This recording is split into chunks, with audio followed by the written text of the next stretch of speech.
Yeah, everyone thinks massage is so comfortable. When you do it the correct way, it's gonna hurt. But the thing is, it's later that it's gonna. Yeah. I know. I was like, glad you realized that. I was like, okay, it felt relaxing and painful at the same time. Yeah. Yeah. Great. Yeah. Which is, it So. gets all that tension. So. I don't know what we're doing after. So like, I have to log in.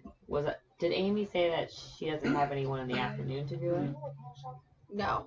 Because I can text her and I said, hey, if you want to do it for a short time, you and me, I can do that. She's not going to come. She asked me if she could have it off since nobody, and I said yes. So. Oh, okay. Well, I was gonna say, yeah, I could do it for a short time with her. I just don't know how to do it for a long time. Oh. Are you waiting for me for something? Yeah. She needs your Cash App information. So I think I sent you. What? Do you need to see who's called? Is that what you mean? No. Who's paying? This Is that what you're person asking wants me? to pay. Oh, my name? When they do the Access to. Oh, I see. evaluation Okay, it's Okay, you send it. I believe I did. Okay. So we. Okay. Access to. Water.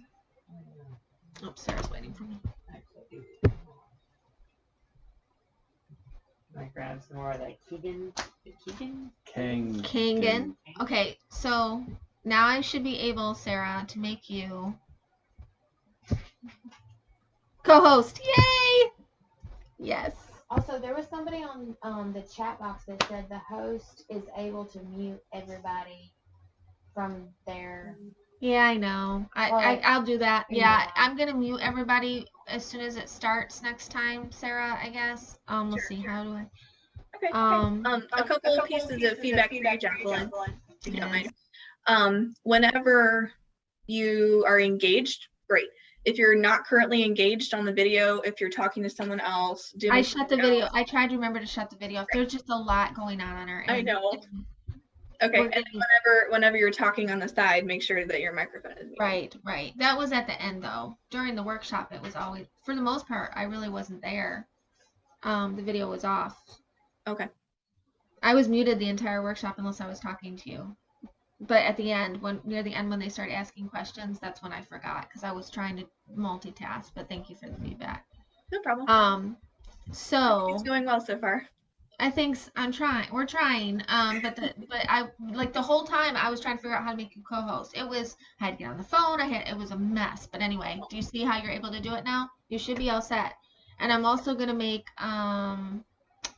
Kristen. Well, Kristen, you still got enough on your plate that if I'm the one that keeps admitting everybody, is that? That's perfect. Okay. All right. That's fine. We're good. Okay, Sarah, go eat lunch, my dear. And this segment is recording. I see it's recording. Oh, yeah. I need to pause that.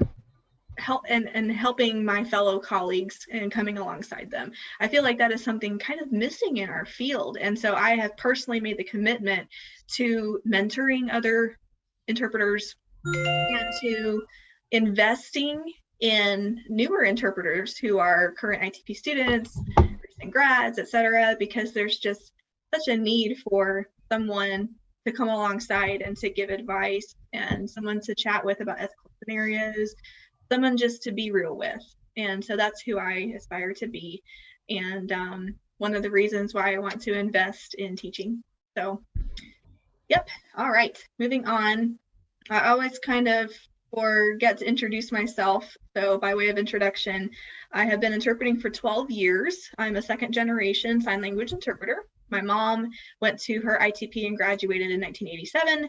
And then I was born shortly thereafter, and she raised me bilingual. So I've been around the deaf community my entire life, not a coda, but that is definitely my second language that I've picked up organically just from being immersed in the deaf community. I've never been in an ITP, I've never taken an ASL class in my life, but I've taken a ton of workshops and seminars in order to get the professional side of it as well.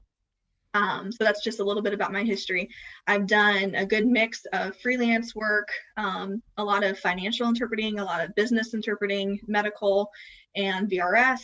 And did agency work, freelancing, also worked as a staff interpreter for a large hospital system, kind of everything in between. So I've taken a little bit of legal training. I would like to pursue that a little bit more. I feel like there's a need for that. And then also I am a nationwide recruiter with Purple Communications. So my job is to hire interpreters in all 50 states. And so I love being able to interact with interpreters all throughout the country. It's pretty cool. And that's about it. I passed the NIC performance and interview back in 2019. And I took the written once, passed. The NIC performance and an interview, I took it 5 times. Failed, failed, failed, failed, passed. And this is the reason why I wanted to open this workshop today, is because I want to share with you what I learned through all this, so you guys don't have to go take it that many times. I can just give you the shortcut version of how to get from number 1 to number 5. So that's kind of my reason for hosting this today. The secret sauce, which I will share throughout this next 2 hours, is what mentors have poured into me and what advice I learned that actually worked. You'll feel like in this field, you get a lot of conflicting advice. Well, someone told me this, someone told me that, blah, blah, blah, blah, blah. Remember to get advice from people that have taken this version of the test. I was getting advice from people that told me, use the Pepsi method, PEPSI, for answering the interview questions. That is not a thing anymore. That was part of the test when they had the levels, the generalist, the advanced, the master. That does not exist anymore. So just be careful where you get your advice from, making sure that you get, you internalize advice from people that have actually taken the test that you're looking for. So, which I have 5 times. I think I have that bad word memorized. So I just want to come at it from that side, so you know just a little bit about who I am and my credentials for being able to teach you today. Okay, moving on. RAD, Castley, huh? What's going on, folks? So RAD had a baby, is named Castley. And so they're kind of joined at the hip, 2 organizations that are working in tandem. And Castley is the one that handles the logistics of testing. So the administration of the test, sending out results, registration of the test, etc. And then you have RAD that makes all the decisions. So that's kind of what it is there. And who handles what? This gives you a good snapshot. I pulled this directly from the Castley update that was released about 2 or 3 weeks ago, so it's pretty fresh information. And it just gives you a breakdown of who is responsible for what portion of the certification journey. I will send all of this to you in your email boxes after this presentation concludes, so don't worry about having to frantically write anything down. Feel free to interject with any questions. I want this to be fun. I want this to be interactive. I want this to be beneficial for you. So if you feel like I'm unclear on something, if you feel like, yeah, but what about this? Feel free to, I won't be looking at the chat box. Otherwise, I'll be doing like this the whole time. That's not fun for anyone. So if you have a question, feel free to unmute and speak up. Moving on. So what's going on? We talked a little bit about the written portion last session, and it looks like they're releasing a new version soon for the selective response exam. For the productive response exam, it's going to be a while. They haven't even filmed it yet. So we are still working on the old version, the current version that is still running. It's the same videos from like 2002, okay? Nothing has changed. Remember that whole moratorium that they came up with? Nothing changed. I think they changed the format from the old-fashioned TVs that you roll into the room and put that onto a computer. So it's more clickable, that type of thing, but the actual content of the exam has not changed. It's the same videos.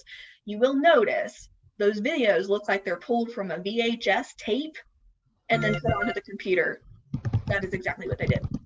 So just FYI, it's not going to be, you know, super, it's going to be clear video, but at the same time, it's not going to be any type of like HD video that you're going to be watching.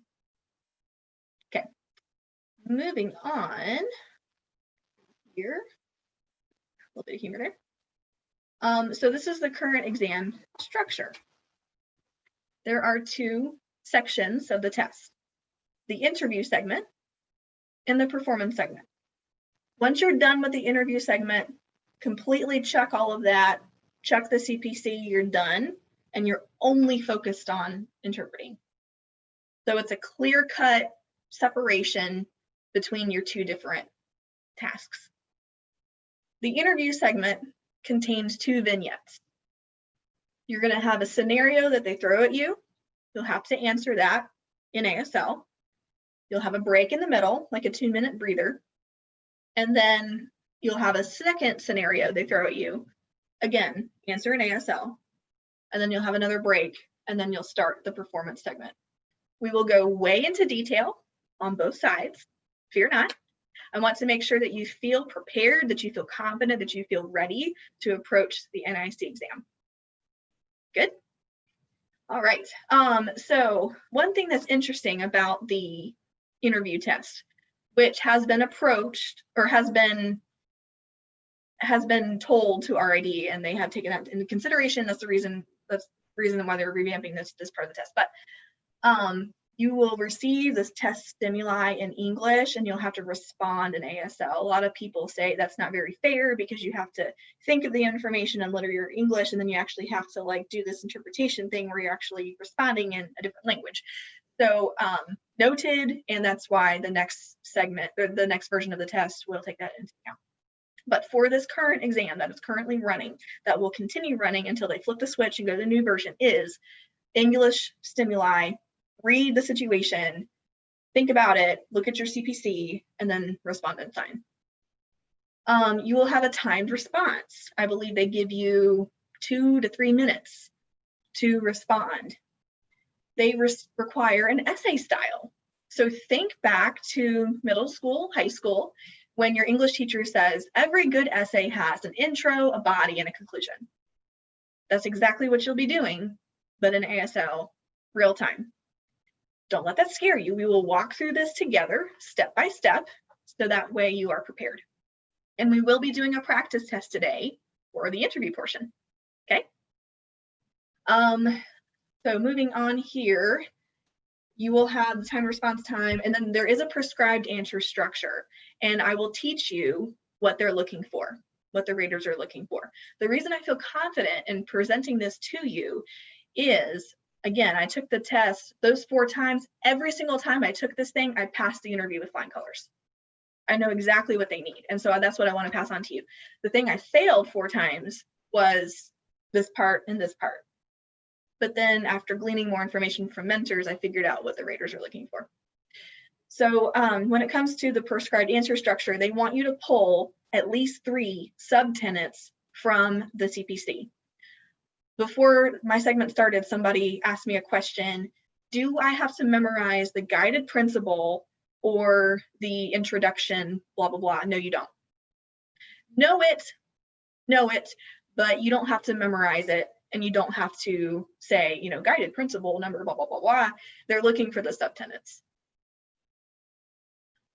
For this interview segment, I highly recommend memorizing the CPC word for word in English and being familiar how to sign it in ASL. What I recommend is going to the old-fashioned legal pad and actually writing out the CPC. 1.1, confidential information should, 1.2, 1.3, 2.0, 2.1, 2.2. Write it all out, just like you had to memorize the Gettysburg Address in elementary school. I don't know. But just write it all out. Flip a page, get it to where you can write it from memory. I know that's a lot to do, but I promise you will thank me later. Okay? So write it all out from memory. Practice, when you get good at it, practice writing it pretty quick. You can get it to where you leave out some of the little words, summarize it a little bit maybe as you begin writing it faster, fine. The reason why I'm telling you to do this is because on test day, whenever you walk in, the proctor is going to hand you 3 sheets of scratch paper. That is your best friend. Use the front and back, okay? You get the scratch paper. The proctor is going to be fiddling with the camera, getting you all set up. If she lets you, go ahead and start just writing everything down on that scratch paper. 1.1, confidentiality. 1.2, 2.2, 3.2. put all that down on paper, and then you've got your cheat sheet. Okay? Because whenever those questions start rolling, your mind's going to go blank and you're going to freeze on camera. So when they say question, and then they're going to give you 1 minute to formulate your response. You take that 1 minute and you look down and you're like, okay, I got this. What would be a good tenant for this situation? I'm going to circle 3.3. I'm going to circle 4.1, and I'm going to circle 5.2. There's your essay right there. Circle 3 points. Give a little bit of a fluffy intro where you set up what's going on. Nurse, patient, happen, da-da-da-da-da-da. According to RID CPC number 2.2, which states, assess the situation, making changes as you go. According to RID CPC number 3.2, which states, da-da-da-da-da-da. According to RID CPC number 5.2, which states, da-da-da. All these three together, yes, support the interpreter's actions. That's it. I know that's a lot. We will go through this together. We will practice it together, but I wanted to show you just the quick format of what the readers are looking for. Any questions so far?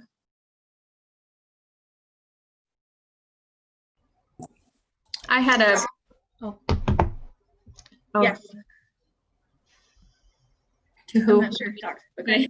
I just had a question I put in the chat and I wasn't sure if it had already gotten answered, but what did you say the difference was going to be for the spring test? Because you said there wasn't any differences up until now, but in the spring, what exactly is changing, or is there still going to be a waiting period until the test actually rolls out? Great question. Thank you, Jessica. I believe I have a slide coming up that will speak to that answer. Sarah, some people are having a hard time finding you. Do you know how they can, for the, I don't know, they mentioned they Should can't I see the pin presenter. or spotlight? Oh, can you pin yourself? I don't know. I think if you pin yourself, only you can see it. Okay, never mind. It was taken care of. And then secondly, it's been asked if you could slow down, please. Oh, sure. I guess the audio is a little bit difficult, so you might want to ask if anyone needs any repeats or clarification. I actually had a question. So essentially they're gonna, when you're talking about the three that you just said that you have to use the 3 CPCs, they're going to show you a video of something that happened and then you have to support why the interpreter did what they did, or if you were an interpreter in that situation, this is what you would do. Just a little clarification. Thank you. Great. Any other questions before I answer Ashley's? I have one, but it's related. I'm the 3 minutes or the 2 minutes in between. Is there like a clock or something in the room that tells you how much time there is? Okay, thank you. Great question. Yes. You will see that on my example slides that there is a counter that's at the bottom right of the screen, and it'll count down so you know how many minutes are left. To Ashley's question, you will receive the situation in printed English. You have to read the scenario. It's in a paragraph. There's no video, nothing fancy. It's a paragraph that you read, and then you have to sign your response. The test will tell you which side to argue. So for instance, back in high school, perhaps you were in debate club.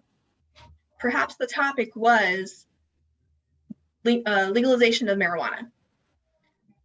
Group A, Group B, you're separated into two groups. Group A, you argue for legalization of marijuana. Group B, you argue against legalization of marijuana. Every scenario that they give you could be argued from either side. They will tell you and assign you which side to take. So that's the concept and structure of the interview segment.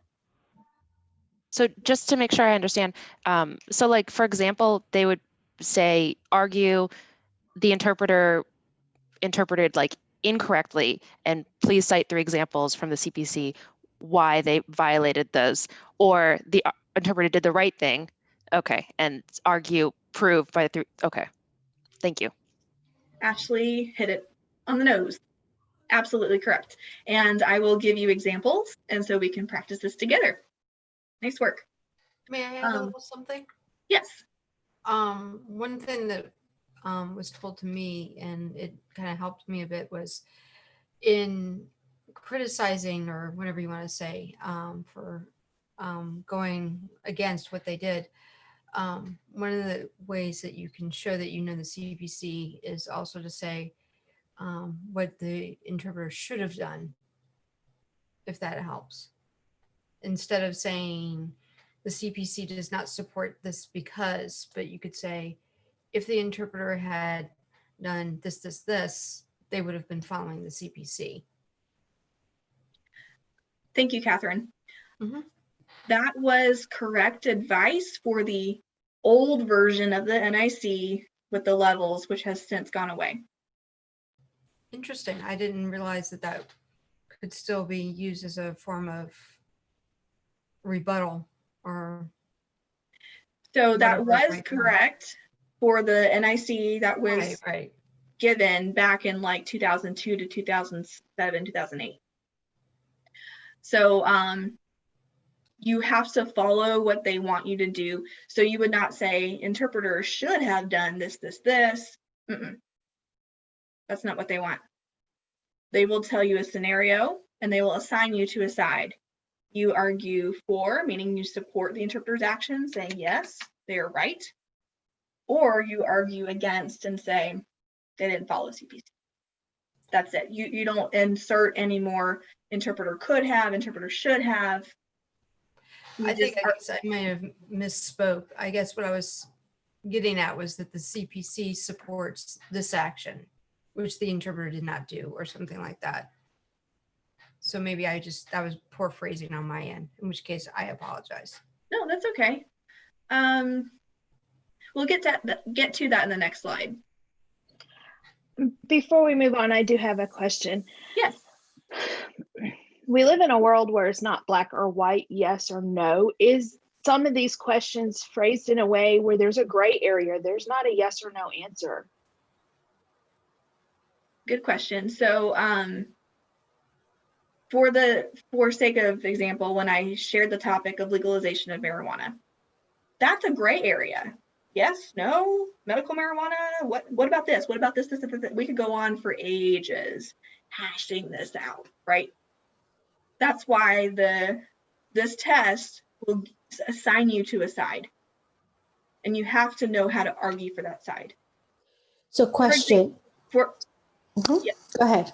I'll make one more point and then I'll open up.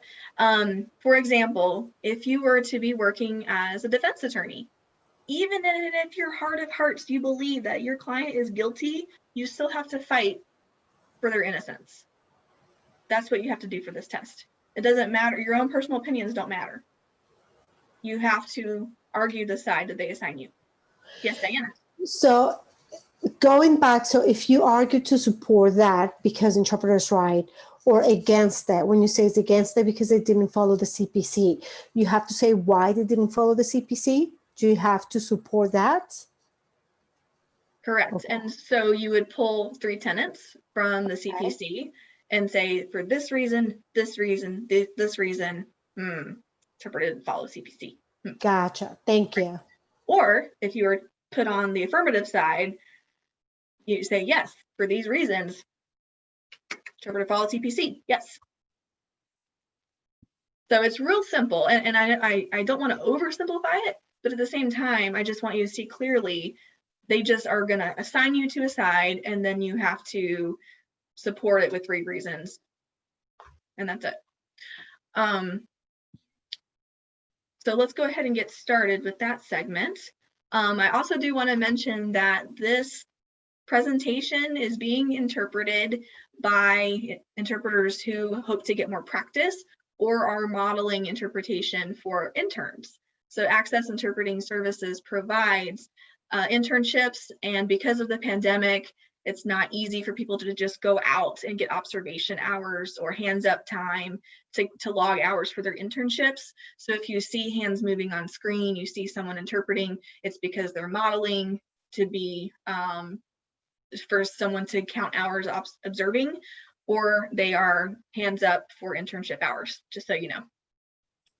Hey, Sarah, before Yeah. you continue, just from the chat, people are asking about whether they permit you to write things down, and you said that they did. People I've talked to says that they do. Some people are experiencing that they don't allow you to write something down. What do you do in the case that they're not allowing you to do something like that? Interesting. My experience is that they give you 3 sheets of scrap paper that are blank when you walk in the door, and you can use that as your tool. Is that not standard anymore?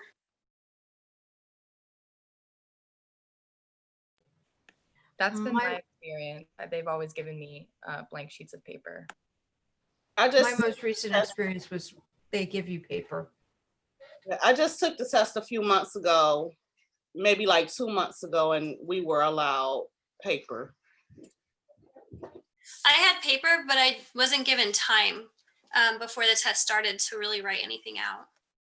So I had to, I just took the test a few months ago as well. And the person who was in control of getting me all set up and stuff, she gave me the scrap piece of paper. And I had to specifically ask, I said, do I have time? I was told I had time to write down information on this paper before I get started. I was told I had like 3 to 5 minutes. And she was like, okay, sure. So she gave me that time. So I don't know if they all are aware of that, but I just told her.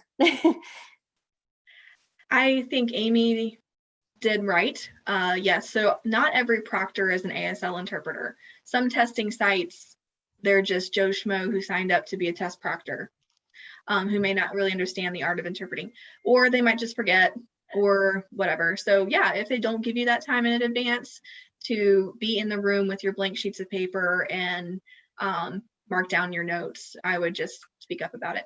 Thanks, Amy. I have a question, Sarah. This is Lori. In regards to the whole paper thing, do they give you like maybe 1 sheet of paper, 2, 3, 4?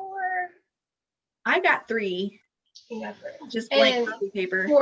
For most people that are on this workshop, was that about the same for you guys, or was it just different? Everybody.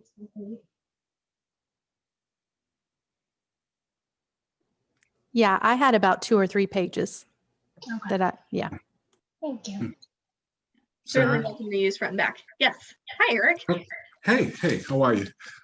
Good. I am I'm hard of hearing, so for me, writing is okay and reading, but what I found that works, and someone taught me this: if you take the CPC tenets and you read them and record yourself reading it on a recorder, and after you get done, play it to yourself all day, every day, until it's embedded in your mind.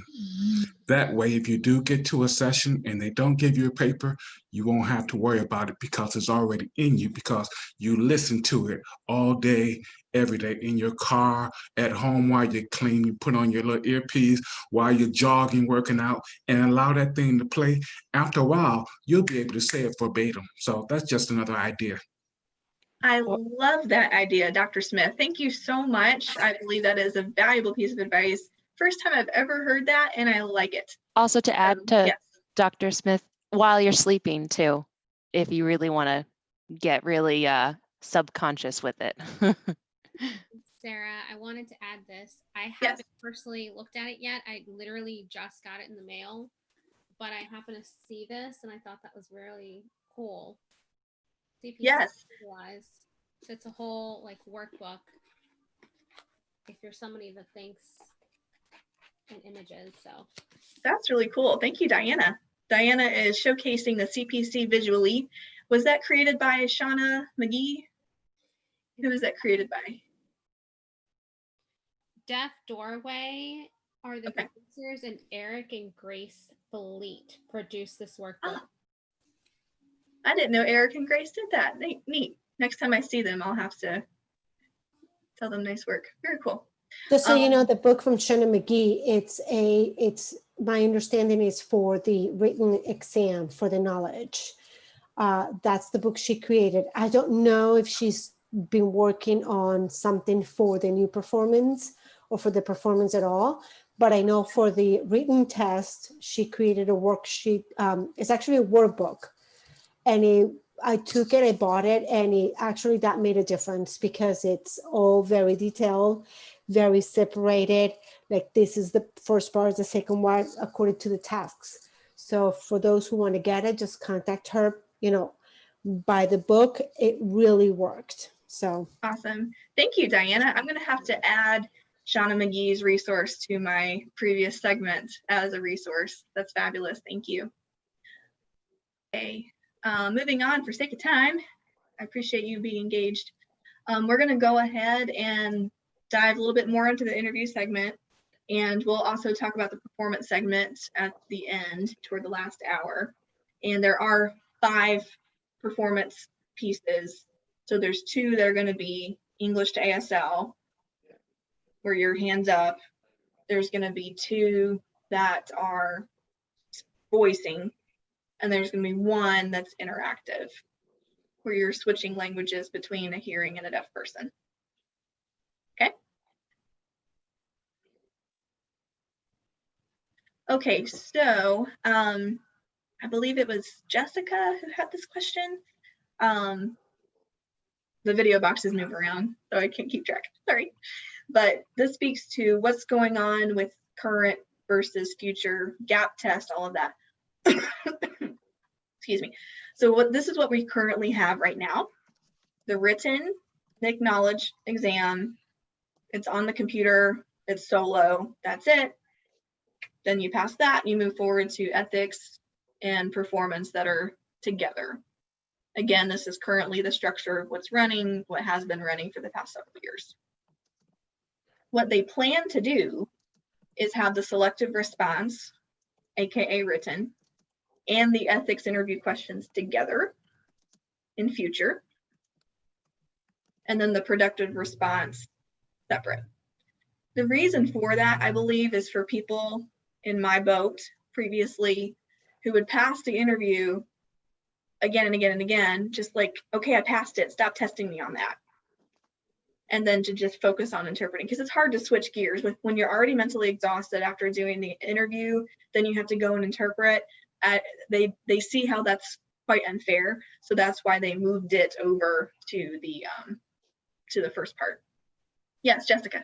And do you know if, because me and a couple of my colleagues have already taken the written, I would assume they would just backlog and have you take that ethics and performance together then? That would be the gap test. Perfect. Thank you. Yep. We're on the same page right here. Love it. So what if you're in Jessica's situation and you've taken the written, passed it, woohoo, moving on to the productive response, and it's the new version, and maybe in spring she takes it if they decide to come up, I don't know, you know how it goes. But if they actually release it and Jessica takes the new version, she will have to take the gap test. It's on a separate day, it's not together. It's on a separate day, free. Castle does not charge you for this. So the gap test, that's the ethical interview questions. Because if you take the old version, it's not there. If you take the new version, it's not there. And that's hence the reason for gap. Sarah, can I ask a question about the gap test? Yeah. So for me, I'm never near anywhere where it's offered for the performance. So if the changes to like I take the written as it is now and then everything changes. Well, so I'd have to travel to the same site, or is that, do you know if that's a different site, or because like the closest thing to me is 5 hours away. So I want to get the performance done if it's going to separate like that. That's fine. I believe the gap test is where you would, the same place you would go to take the written because it's on the computer. It's not a filmed test. Perfect. I love that answer. Sarah, does that mean those of us who pass the test, the old knowledge test, we still have to take the gap mandatorily? If you have taken and passed the written, and then you take the new version of the performance, you will need to take the gap. If you take both old versions, written and performance, no need for a gap. Gotcha. Thank you. I have a quick question about that gap test again. Sorry. Yes. So do you know how this pertains to the timeline? Because we all know that if you pass the written, you have 5 years to take the performance, and they give you that 5 years to prep for it. I took mine and I passed my written back in April of 2018. Haven't yet taken up the new one because I've kind of been waiting, but I don't want my timeline to run out that I have to take the written again. So I don't know what to do with the timeline. Do you know if it's like put on pause right now because of the pandemic and everything? I believe CAFLE has spoken to that, and they've said they're kind of treating this like another moratorium to where they would extend your time. However, Carrie, I would strongly suggest that you go ahead and do the performance as soon as you can, because I've already seen it, people have already seen it, there's tons of material out there. Once already flips the switch and they flip to the new version, nobody has ever seen that before. And so I doubt you would have many resources or advice on how to pass it. Yeah, Totally my up to plan is you. to take it, my plan was to take it early spring, like May-ish, something like that, like mid-spring. I kind of fall right, I don't know yet, so got it. Trying to be as prepared as possible. So, Sarah, I have a question. Oh, sorry, just following up on Hannah Carrie's. first and then Mark. Okay. I'm just saying, there's a lot of people in the chat, including myself, that are having a hard time focusing on the presentation because we're getting off onto a lot of different tracks with the questions. And I was wondering if it's possible if we could maybe write down questions for near the end so that we can kind of go a little bit more smoother through the presentation so we can really get to the content. Sure thing. Thank you so much for your feedback. So moving forward for questions pertaining to testing, if ands, buts about testing structure, let's go ahead and put those in the chat, and then I can either address those at the end of the workshop or address this by email. Mark, did you have a comment? So can I ask a question relevant to the gap test right now, or do I save that? Let's save that to follow everybody's feedback, or you can come to go ahead and put that in the chat box if you'd like to, Mark. Okay.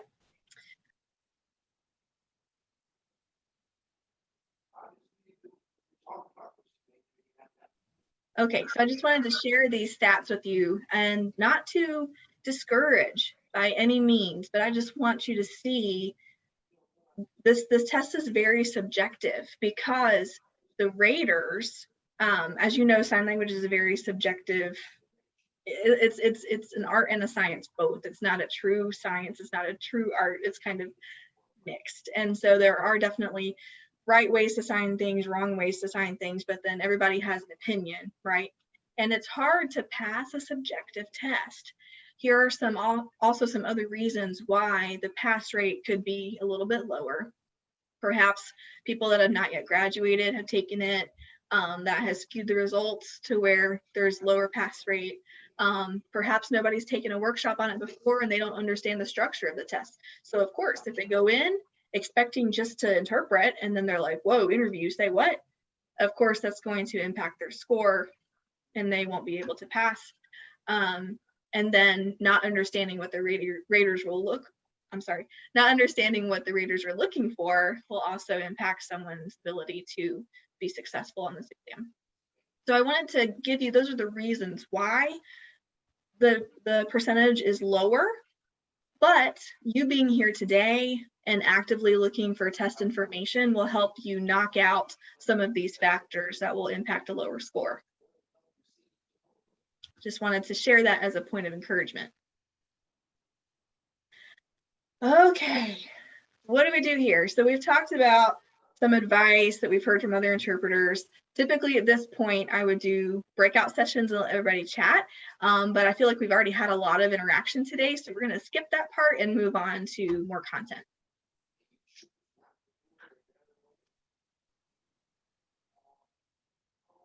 Okay, so deep breath. Know that this is not a specialist exam. This is a generalist exam for general interpreting topics. So you will not see medical, you will not see mental health or performance arts or legal stuff. That's not going to be on this test. So I just want to offer you that consolation that the content, the actual ability to hear English and understand it will be there. They're not trying to trip you up where they're giving you a bunch of stuff that you don't even know what it means. So there's not going to be any type of physics lecture on here. There's not going to be any type of a lot of thick jargon. Not really. So you as a native English speaker would fully be able to understand the English content that is given to you. Next, I want to mention that it is a mix of platform and consultative settings.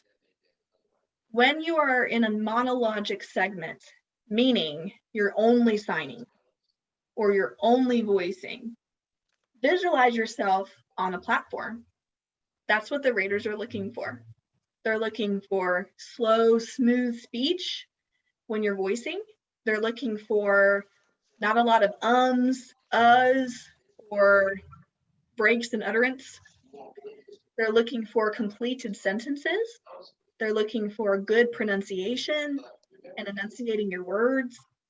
And they're wanting you to sound confident, just as if you were the speaker. I'm going to go ahead and mute all here if I can. I hear some feedback. So everybody make sure your mics are muted. Okay.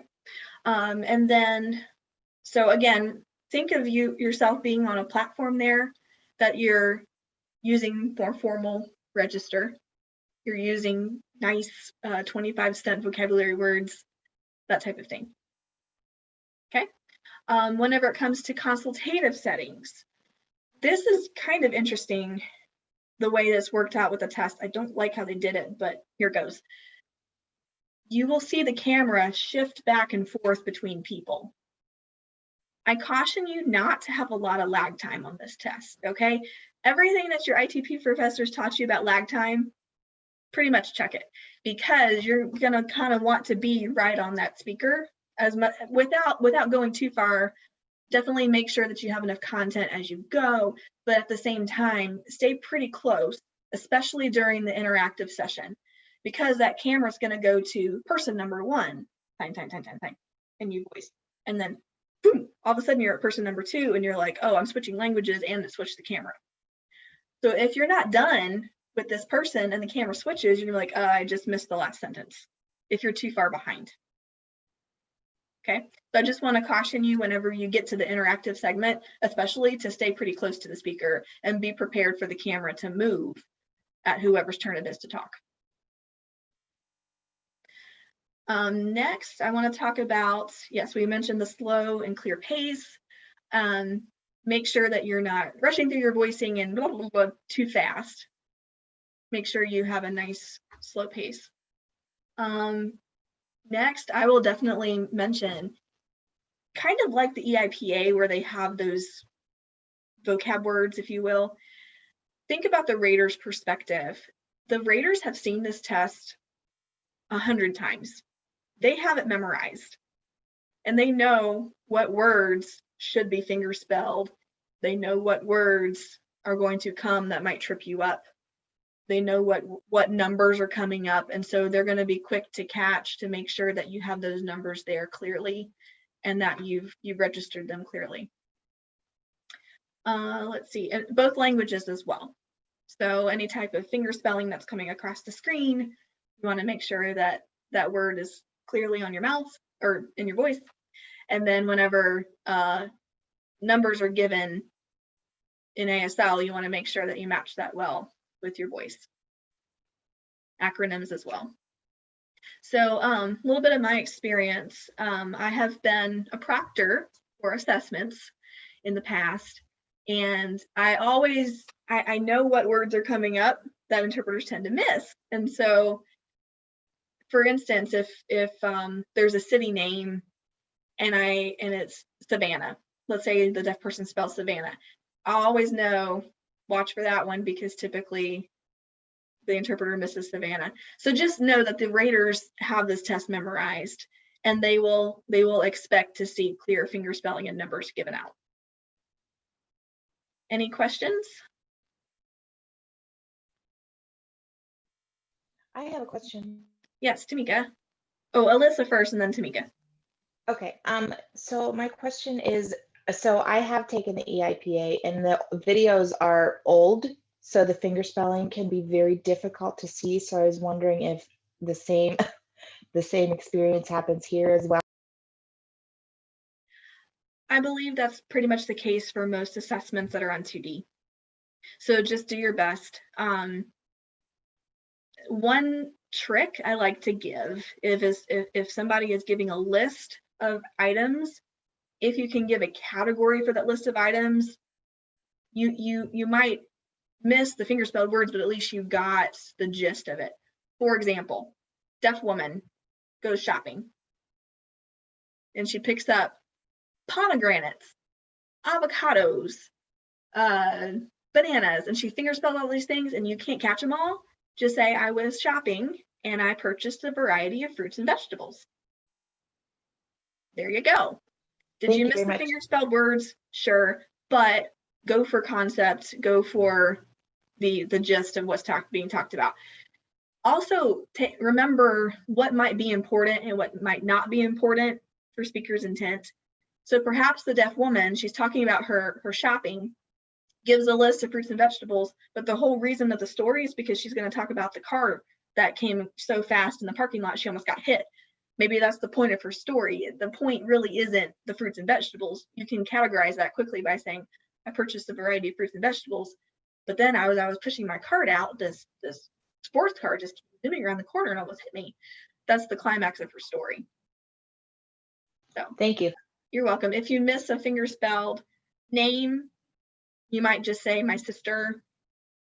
You might catch it later when they bring it up later, but you can, rather than forcing you to freeze and you're just like, I missed a word, and that impacting the rest of your sentence, just keep going, throw in a categorical noun if you can, my sister, my teacher, my brother, and then keep going. Tamika, you had a response or a comment? It was along the same lines actually, but it had to do with numbers. So if you see a number come off the screen and it's like 5,482,023,000, something like that. Are you okay to say around 5,000? Or do you need to catch those little numbers? I would say if you can catch the little numbers, go for it. But if you can't, rather than missing it completely or letting it throw you, just quickly say a little over 5 million, or close to 6 million. Exactly. Nice job. Any other questions before we move on?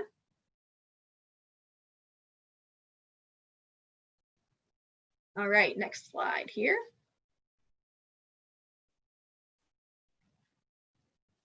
This is a huge part of what helped me pass this test. This is a huge ingredient in the secret sauce I was telling you about. You gotta think, who are the raters? Because you are interpreting to savvy deaf, you're interpreting to certified deaf interpreters, you're interpreting to ASL professors. Think master's degree, at least.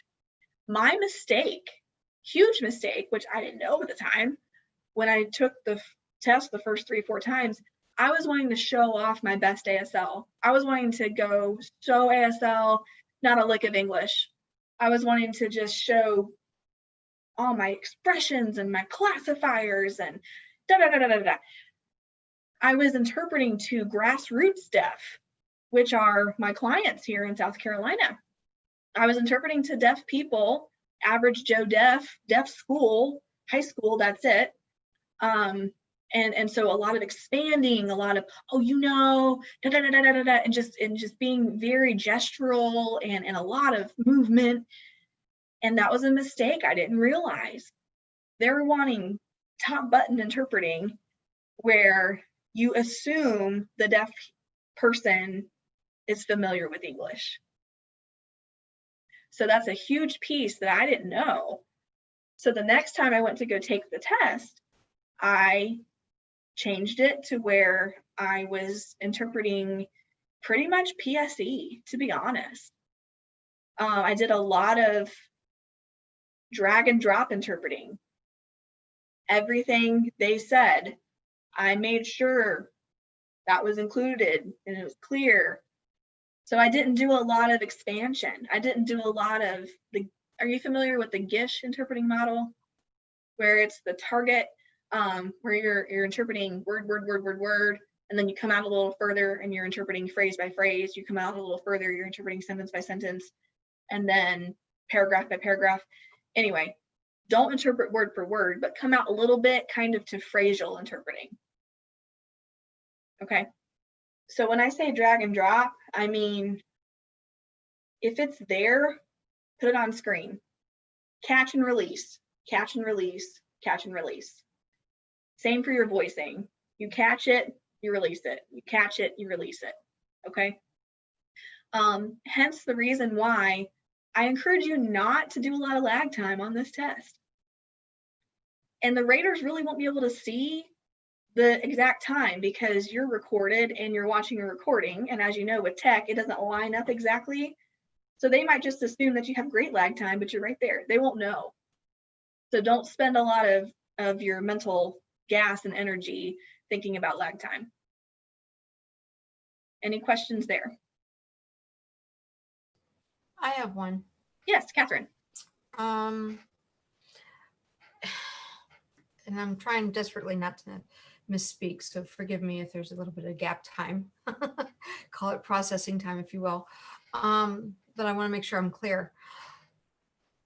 It seems to me like we can't win if we're too visual, then there's not enough, there's too much expansion. If it's too little, then where's your ASL go? So when you say they prefer the PSC style, how far in that pendulum swing are we going? I mean, obviously, I don't think we're going to be adding endings like jump in or things like that. Right, exactly. Things like that. But it's like, where do you find that happy medium that shows, okay, I can show this visually, so then that way it's easy to understand right off the bat, and it doesn't take a whole lot of mental energy because I've done it in a very succinct ASL, beautiful, if you will, phrase that normally if it were English, it wouldn't have happened because English is so linear. I hope I'm making sense. Absolutely, you are. That is a fabulous question. It is challenging, but remember who's your audience for each segment as well. The rater is an audience, but they're also watching to make sure that you're matching the audience that is prescribed to you by the test. Example, maybe you're interpreting for an elementary school student. They're 8 years old. And it's a narrative like, oh, well, you know, I showed up at school and then the teacher, blah, blah, blah. That's a story. Feel free to go more ASL when it's a story, when it's a narrative, when you can set up stuff. When a presenter is giving an illustration, that's a narrative. So you can take a little bit more lag time to wait, get the full concept, go, put that in more ASL, fine. When we're talking about presentation, hi everyone, thank you so much for joining. At this point, we're going to go ahead and jump into Q1 financials. We're going to take a look at profit and loss. So if you wouldn't mind, go ahead and we're going to share the screen, and then everybody, we're going to go around the room and give feedback. That type of presentation style, you want to do more drag and drop interpreting. Is not a story, it's not a narrative. So that's a great question. I believe that's a good way to approach it, is if it's more story narrative, then you can back off and do more ASL. So how would a drag and drop work then for that and still be able to keep up with the speaker, but not be right on top of them to the point where it looks like you memorized the test? Okay. As speakers continue, you can tell there's some little bit of discourse analysis You can hear when they're about to shift to an illustration. You can hear when they use certain transition markers. Like, for instance, when I was in business school, and then, story's coming. So you want to back off a little bit, give him some time, and then build it, set it up. Then when he jumps back to his presentation, okay, so take a look at line 1, 2, 3. See what I mean? How the discourse changes. I do. That helps some. Okay, good. Again, it is subjective. I'm doing my very best to make it more objective for you guys to see clearly what you do when. But whatever style you feel comfortable doing, the whole point of this test is for accuracy, because they're going to be checking to make sure that every element that is there is here. Every element that is here is there. Okay, moving on. If you have any VRS experience, I would encourage you to interpret this test like a VCO conference call. So I won't go any further there. There's no reason to go further there. But if you have VRS experience, just think VCO conference call. That's kind of the audience that you're going for. All right. Here's a couple of test tips for you. This may seem elementary, but I don't want to not go over it, just in case. Look professional on camera. Expressing yourself is a beautiful thing, but for a national certification test, I would encourage piercings and tattoos to be covered.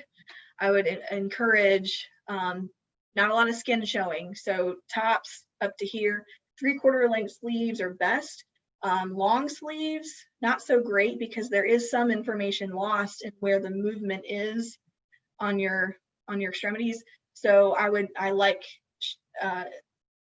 feel like I've gotten a lot of advice, and I personally recommend 3/4 length sleeves are really good. Short sleeves, not so much. It shows too much skin, which kind of bothers with the contrast a little bit on camera. I feel like presenting this now versus last year is very different, because most of you are used to interpreting in a box now. So I think that's probably a benefit that we get from being social distancing, is having to interpret on 2D platforms, and that's exactly what the NIC test will be, interpreting on a 2D platform in a box on camera. Whenever you're voicing, the raters don't want to see this. Okay, don't be leaning into the camera and being like, say what? None of that. If you miss something, remain calm in your seat, be professional. You can nod your head to show that you are tracking. That's fine. But don't be like, okay? Deaf raters will watch your voicing. They can't hear it, but they will watch you. Interesting, huh? So you want to show that you're confident in your product. Even if you're making mistakes, you still want to keep going, nodding your head. Another thing is affect when you're voicing. A lot of people don't think about that. If you're a VRS interpreter, you know that that's important. But whenever a deaf person is making a point and they're getting upset and VRS experience, Verizon, why is my bill so high? You want to kind of get agitated with them, have that camaraderie. I'm right there with you, bud. You want to show that on camera, and it will give the deaf reader confidence that you are on track. Cool. So again, dress code. I like to encourage anyone with long hair to pull your hair back for the test, because that way you'll avoid any of this stuff, any of this. It's just going to cause a distraction. So I just encourage anyone with longer hair to have that pulled back. Jewelry should be minimal. Stud earrings are fine. Wedding bands are fine. Other than that, I would say remove all jewelry. Monochromatic top. So, I say it's probably fine out in settings, but for the test, this is the big show, right? You want to show your best. So nice squared shoulders, jacket, if you can, or a top like Rebecca has a great top on.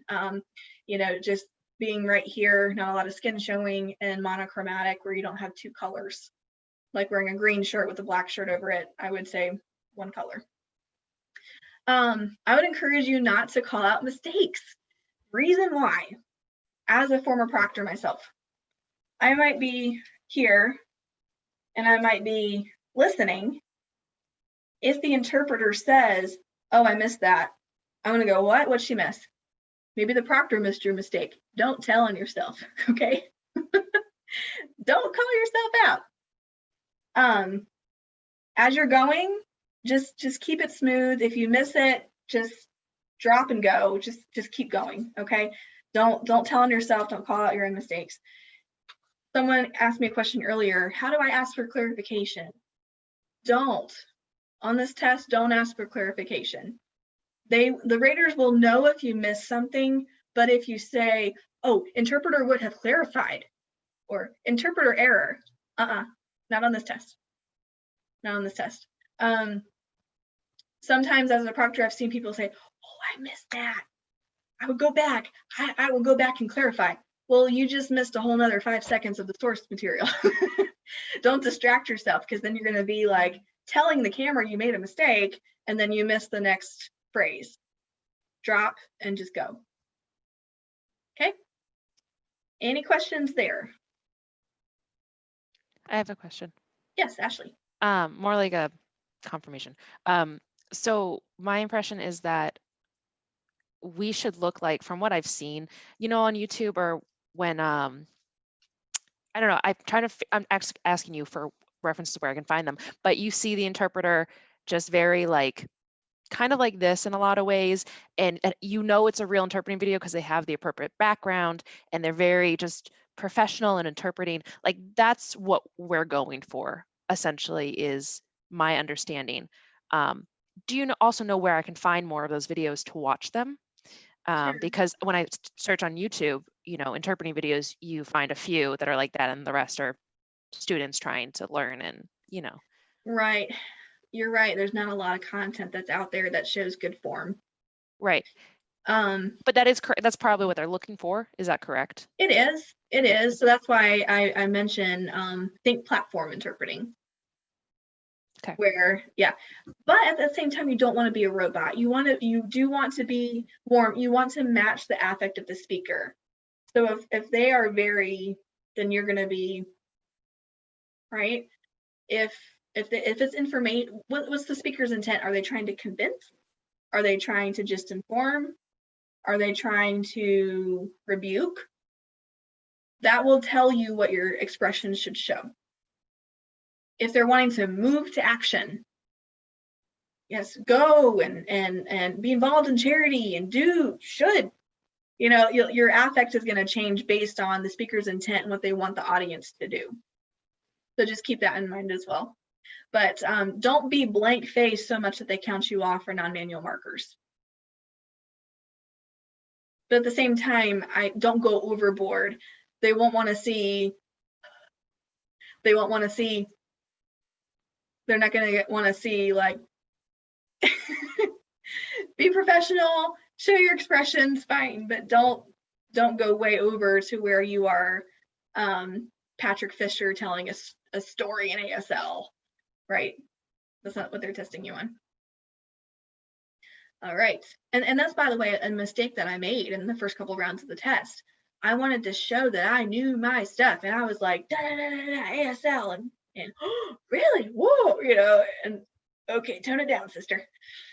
So, yeah, if I would never want to go back and see my first go at the test. Thanks.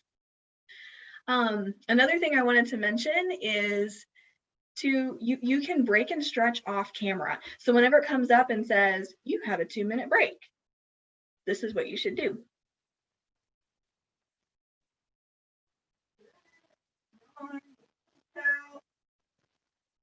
Off camera. What you don't want to do is, oh, that sucked. Oh, it was so bad. Okay. You don't want to show that on camera. Assume that the camera is rolling the entire time. No picking your nose, no scratching under your arms, Folks, I've seen it all, okay? Please assume the camera is rolling the entire time. You need to go make adjustments. If you need to take a break, off camera, whatever you want to do, come back to your chair, okay? Save yourself some embarrassment. And yeah, I would hate for the raters to see, like, if you have a voicing product and then you click done and then you're like, I've seen that too, proctoring tests where people will give their own reaction to their interpreting. So you want to remain neutral, finish, click done, or whatever they have you do, and then hop off camera. Okay, moving on. Let's go ahead and take a quick 5-minute break and then come back. I believe we could all use it. And we're going to then dive into more ethical scenarios, and we're going to do a practice test. If you don't have a copy of the CPC, please use this time to get that, be it on another device or on paper, but we will be using the CPC in this next exercise. Thanks, guys. We'll be back at 2:15 Eastern Time, 2:15.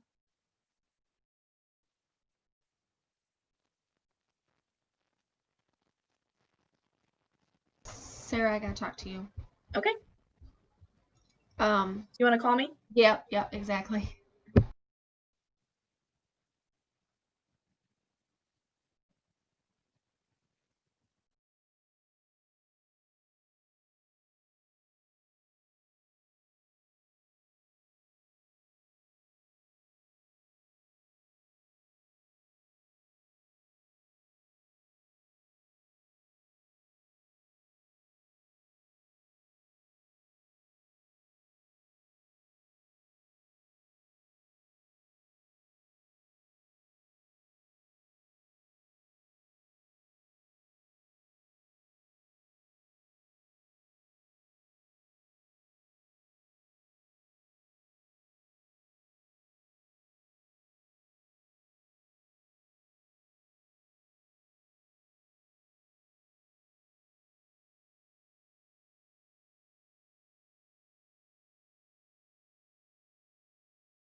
Hey everyone, welcome back, welcome back. You enjoyed a good stretch and water, coffee, restroom, ready to start the practice test?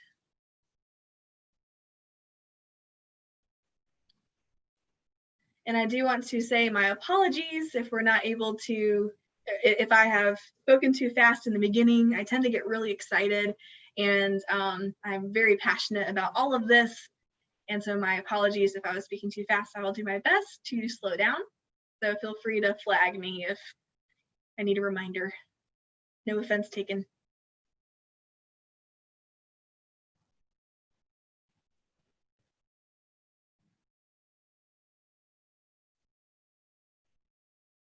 And then I wanted to go ahead and see if Mark is still with us. I think Mark had a question. I'm happy to take a moment and answer your question, Mark.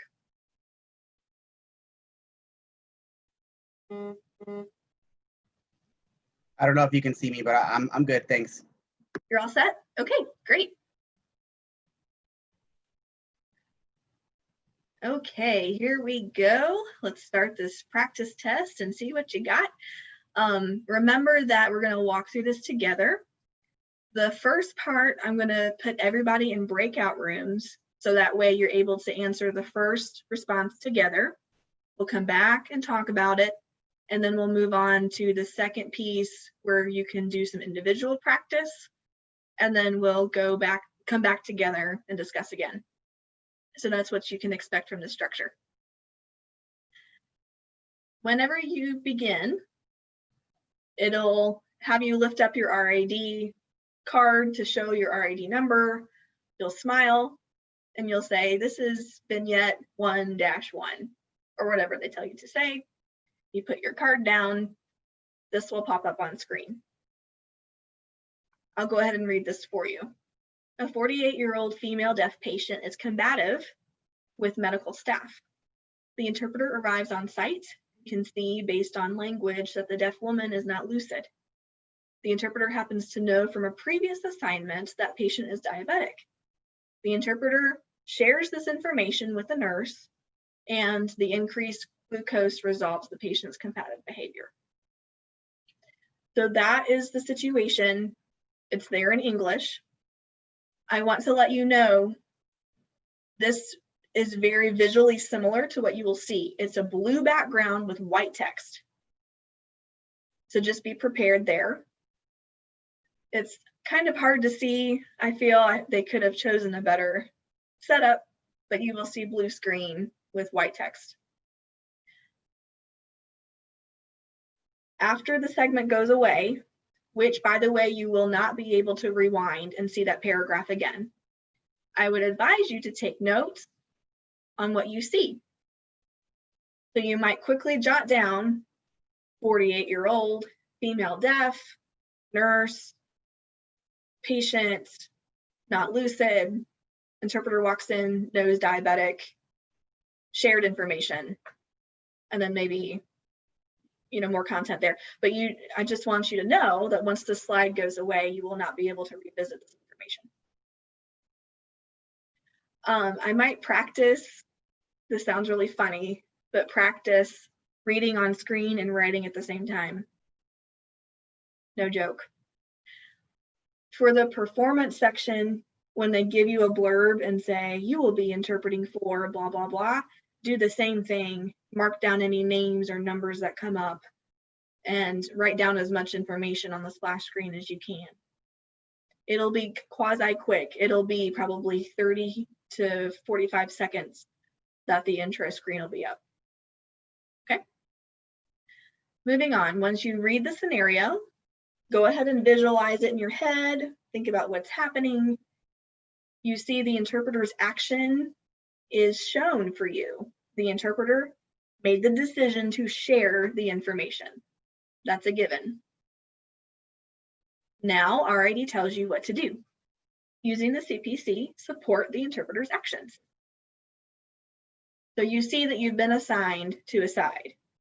I'm for marijuana, I'm against marijuana.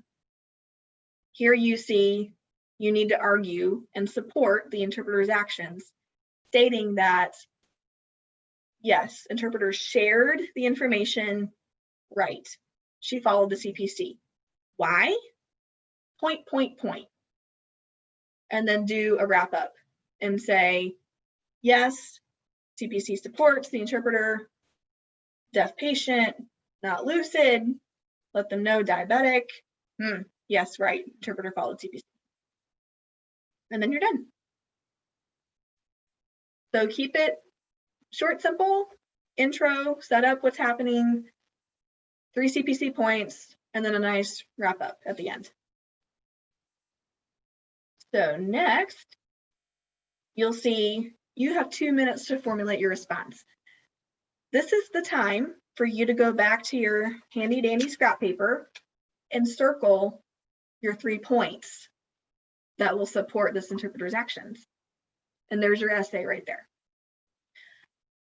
So at this point, I'm going to go back, even though in the test you can't go back, but I'll be nice right now, go back. Just get familiar with the scenario.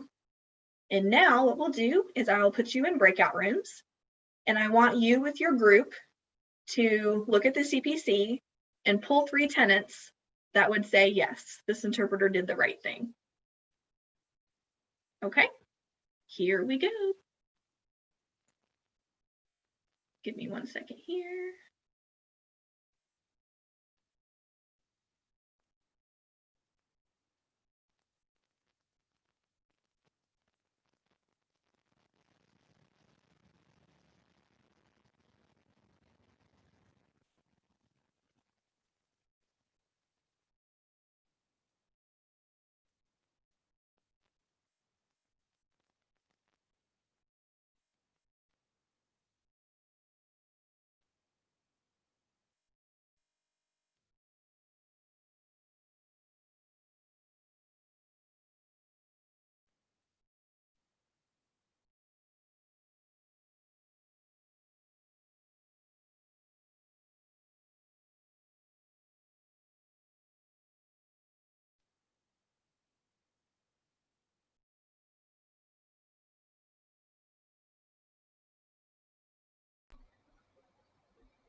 Yes, Ryan Marie? I'm having problems. I can't do anything with my computer. Kristen, she's having some contact. Kristen. Can you, she can't see. I can't. Something happened to this breakout. David! I'm like stuck on this. Sarah, they said they're freezing in the breakout rooms. Hi, I'm in breakout room 16. I'm with her. Yes. Kristen's in there too. And I'm on my phone. I was just trying to do both so I can have my ears because I can't have my ears on my laptop. Oh, okay, that's fine. You can hang out here too. So you can leave me here or move me over, whichever. Okay. Ryan, did you contact Kristen? Kristen, you shouldn't be in a breakout room. Sarah, can you get Kristen? Oh, never mind. Okay, so I'm gonna have you. So can you reach out to Ryan Marie on the chat box? Okay. Thanks. I got. I'm not sure I was misplaced in a wrong group. Sarah, can you reassign? Yes, I can. Eliani, do you have a group that you're trying to get to? No, I don't really know. I haven't done breakout groups in Zoom before, so I'm okay. When it pops up and it asks, when it says, it tells you to click on the button to go to a room, do it. Okay. It should pop up right in front of you. It should say you've been assigned to room, breakout room. All right, let's see. It hasn't said anything for me yet. I've used Zoom before. I'm pretty good with it, but not sure what happened. So there's no box popping up on your end? Yeah. Hello, this is Kristen. Jacinta, are you there? Shannon, Sandy, okay, we've got quite a few here.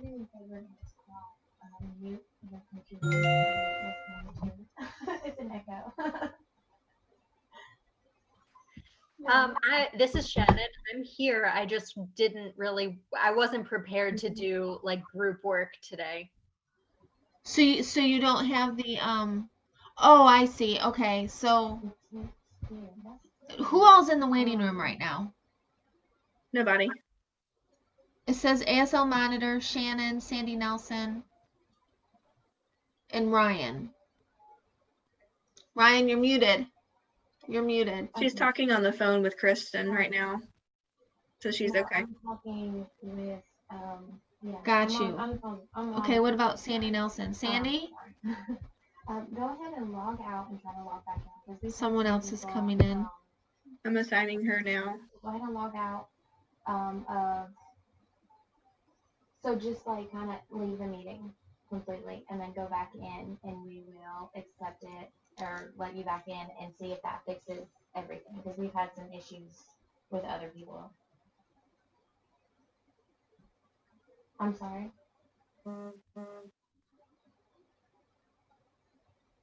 Like your computer is messed up?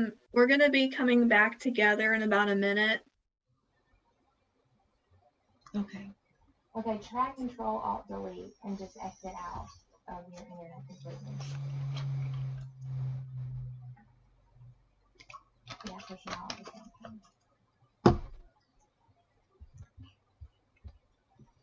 And it should pop up something saying you wish to exit or something like that. It works.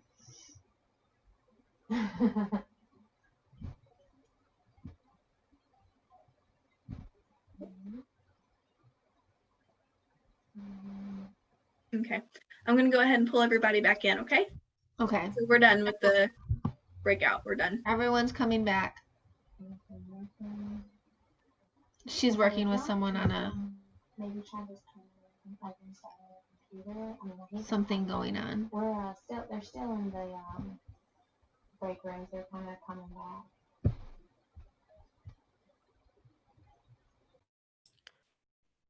Hey, Sarah, while people are coming back, can I ask a quick clarification question? How long do the vignettes stay up for to read? About maybe 45 seconds. Okay. I just wanted to clarify. That's what we were discussing in our group, and I just wanted to make sure that that was accurate. Thank you. No problem. Yeah, not long at all. And that's why I just suggest, read it very thoroughly, take notes as you're reading. So maybe practice reading on screen and writing. Some people have that developed skills, some people know. So I would definitely suggest that you just do some practice reading something on screen and writing it. That's part of what they teach us at school, which is the note taking. And sometimes you see in the deaf and then you're taking notes, the age, the birthday, kind of like you're looking at it, but you're writing kind of like by memory. So I feel there's the same. But just exactly. Yep.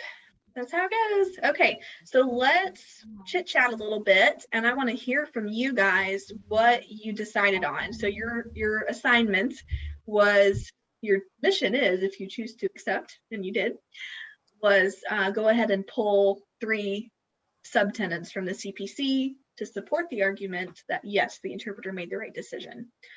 So if I could get a couple of spokespeople from a group, can't do all 19 groups, we would be here till Christmas, but we'll take maybe 3 people who would like to speak up. Sarah, I would go.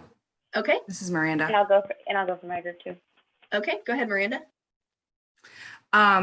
So if you were in my group, if you wouldn't mind giving me the first 2, I think that we had, I think that we could argue one of the tenants, 2.2, assess consumer needs in the interpreting situation before and during the assignment and make adjustments as needed. Obviously, you arrive with one thought in mind as to the type of situation that you're in. You assess the situation and realize that you need to adjust the need. And we were kind of the mind, or at least I was of the mind, that you would you would give that information that the client is diabetic. Because of also 2.5, I'm trying to refrain from providing counsel, advice, or personal opinions. You're not saying anything about the person being diabetic. You're not saying that they don't follow any type of, they're not listening to their doctor and at the last appointment, you know, they did this, this, and this. You're not giving any type of information. You're just giving that that necessary information that the doctor might need to save their life. Mhm. And then the other one was 1.1, share assignment related information only on a confidential and as needed basis. So it's confidential. You are with a group of individuals that are all, you know, sworn to a code of ethics. And it's needed. Absolutely. Beautiful response. Very good job with pulling those tenants. I think that is exactly right. I remember that the Code of Professional Conduct is a good guideline for our profession. It's not completely black and white. And I appreciate Miranda's point. You're speaking that information to a group of people with a common goal. Everybody has this patient's best interest at heart. And the goal is do no harm. I won't say anything more about that. I'll let you guys, if somebody already had that, I don't want to steal your thunder, but yeah, I'll just hold on that topic. But very good job. I'm very impressed. Who else would like to speak up? I'll go for my group. Okay, go Carrie. So we also had 1.1 and 2.2. And then, so we had the exact same reasons for the as needed basis. We're all have the ultimate goal of helping the patient, whatever that information shall be. And then we also added 6.3, promote conditions that are conducive to effective communication, inform the parties involved if such conditions do not exist, and seek appropriate remedies.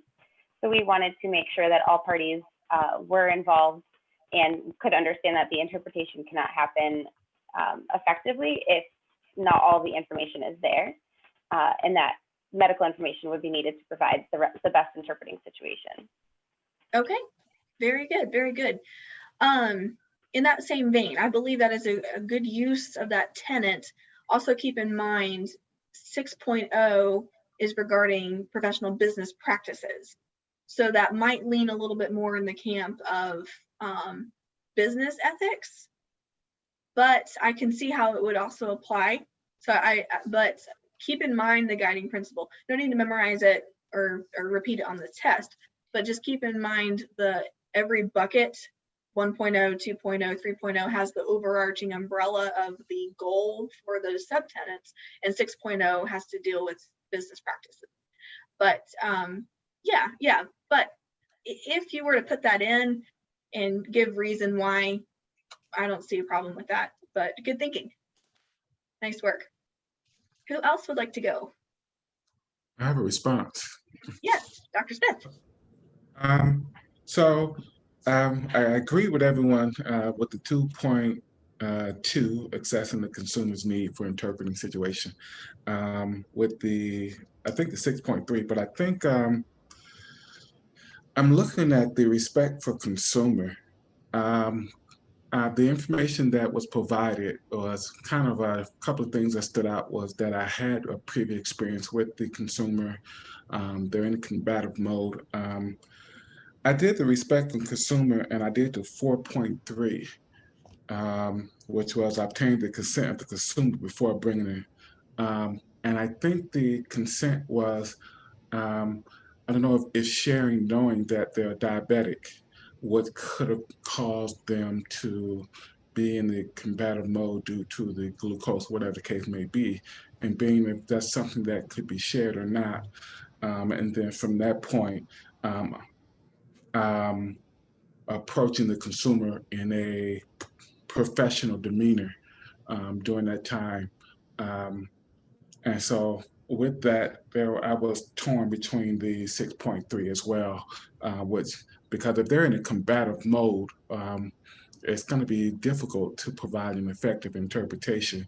So with that in mind, I'm concerning, can I go with them, get their consent in letting the medical staff know, whether previous history, whatever the case may be, and as a result, getting the glucose under control so where they would not be in a combative and be able to have an effective interpretation. So. Got it. Okay. I see your point, absolutely. A couple of things I would like to respond to.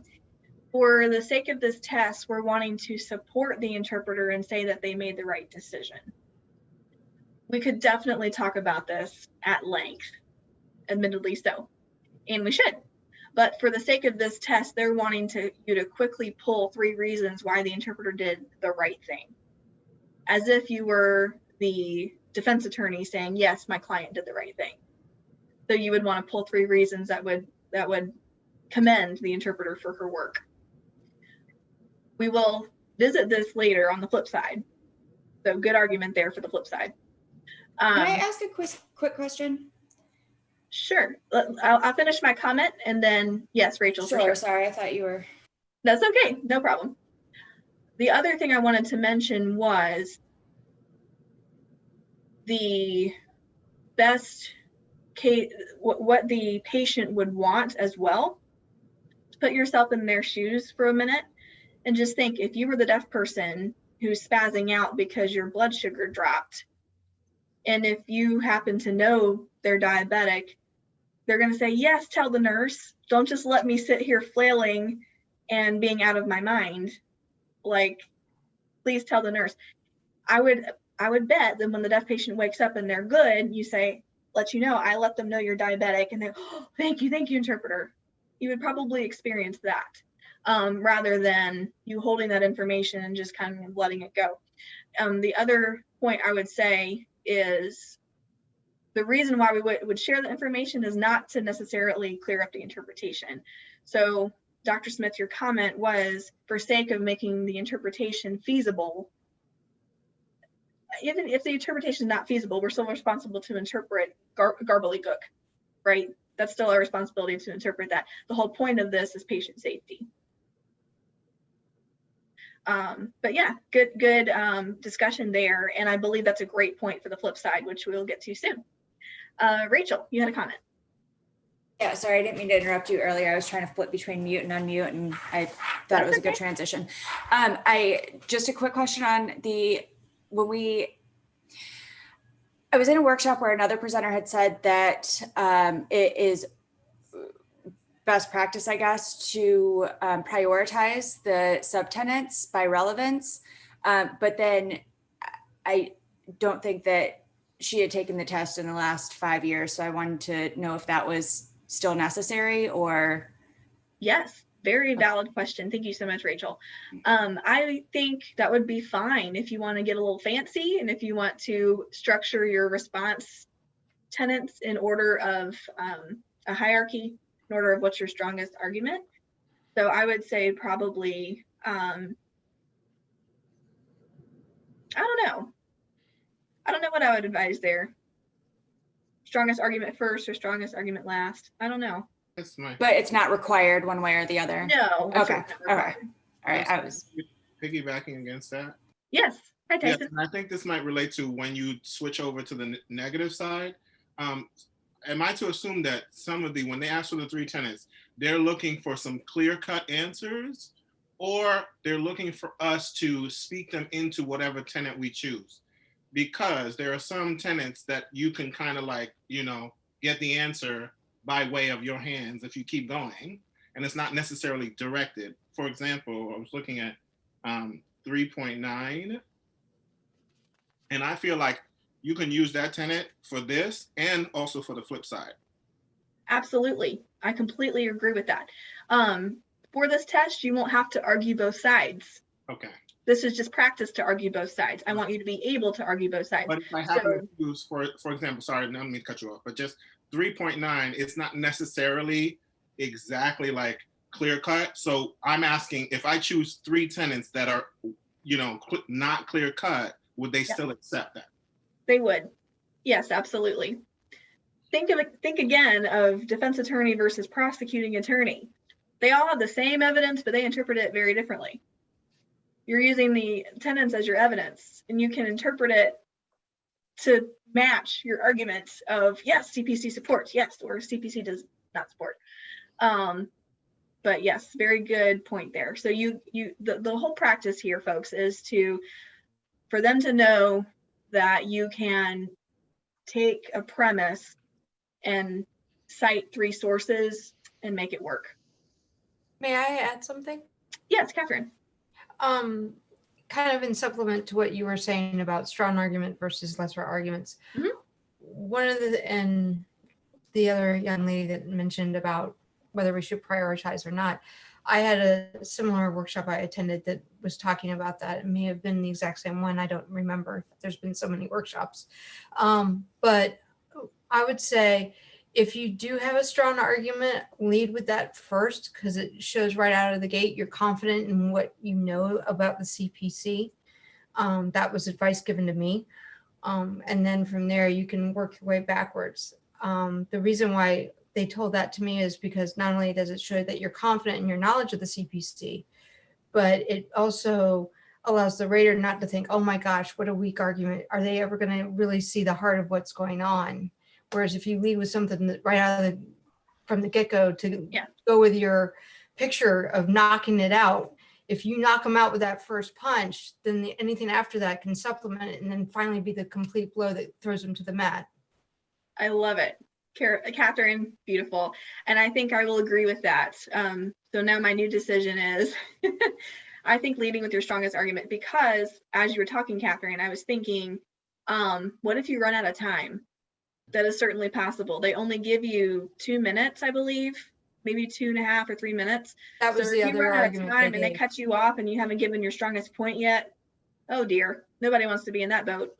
So thanks, Rachel, for bringing that up. Excellent response, Catherine. And that's my new favorite, is they put your strongest argument at the top.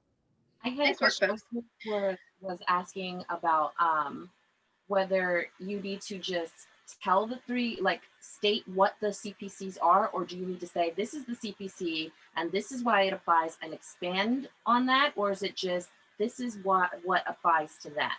If you have time, I would say intro, set it up, what's happening, point, and then in your wrap up, when you say therefore, which I think is a really nice transition. I don't know if you guys know that sign, but therefore. So you can use this, therefore, yes, CPC supports interpreters' actions. Why? And then Fabiola, if you want to go in and you want to explain, more power to you, absolutely. But I just want people to be able to get out succinctly their answer so they don't run out of time.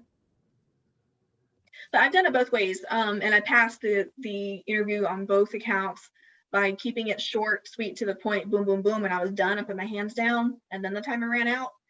And then another time I took the test, still passing this portion, where I went on a bit and did more explaining, and the camera cut me off. Sarah, question? Yes. Could you just give an example of what you just said, unless you're going to, about summarize? You don't have to obviously argue the 3 points, but like, what does that look like? Good question. I think at the end, I have a slide where we're all going to practice that together. Okay. And I'll definitely give an example there. Perfect. You guys are on the right track. You're thinking so well, all of you. All right. So now let's do a little bit of individual practice. Oh, by the way, the screen will tell you begin signing your response now. That's your cue to go. And then it's going to have a counter at the bottom. Make sure to keep an eye on your screen, again, to watch that counter. Don't drift off into space where you're looking and you're signing over here. Make sure that you're engaged with the screen at all times, because that'll be your prompter. I don't think there's any type of audio ding or any type of audio cue. So that's why you have to watch the screen. Question. Yes. Will we be able to see ourselves kind of like we can on Zoom? Yes, you can now. That is helpful, because sometimes if you're not looking at anything other than it says begin sending your response now, right, that feels weird. You want to kind of be looking at yourself or at somebody. Absolutely, Megan. So when I first took the test back in 2016, 17, it was the old TV on the wheels and a camcorder on a tripod. I could not see myself, hated that. When the moratorium happened, RID said they revamped the test. It didn't really, it was a big fat lie. I'm just kidding. But they moved it all to the computer. So yes, now you do have a pocket, a box where you can't see yourself. Nice. So I think that's definitely one point that they did improve. Okay, so then the computer will tell you to take a 2-minute break. This is a great time to hop off camera, stretch, come back. And then here is the next segment. We are still playing with the same scenario, but now we're going to argue the other side. So those of you that had the strong flip side arguments, you're already ahead of the punch. So we can go ahead and we're going to do some individual practice to where now you are arguing the flip side. Using the CPC, criticize the interpreter's actions. Go ahead and go. Here's your 2 minutes. Circle your 3 tenant responses.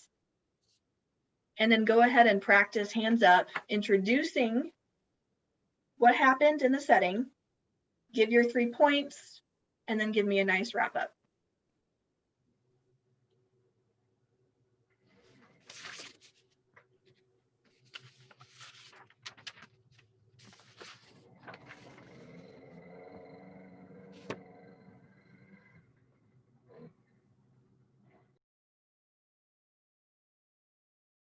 So again, as a reminder, the interpreter did the same thing. She did share the information. Now we're saying, interpreter should not have shared that information.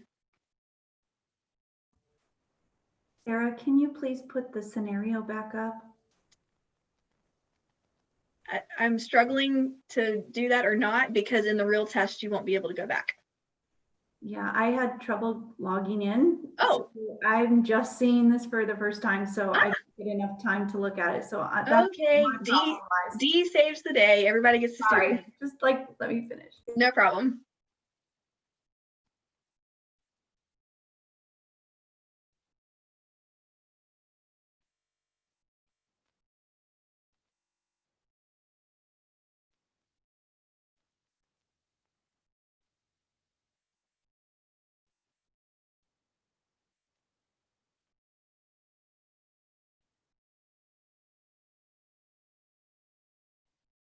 Hi Sarah, I have a quick question.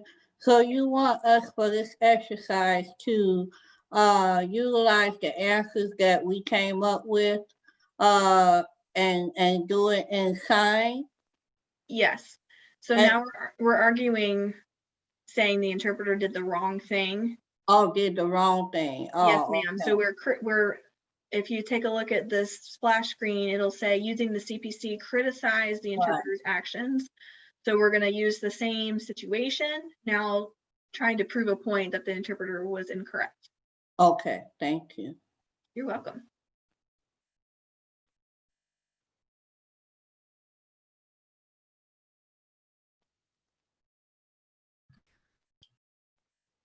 Hi, Sarah. Mm-hmm. When we have the tenants and the illustrative behaviors, once we have them, do we start signing? Yes, if you've got your 3 answers, then go ahead and get your hands up and show me a nice introduction, setting up the scenario for the camera, giving me your 3 arguments, and then wrapping it up with a nice therefore. Okay.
Okay, everybody.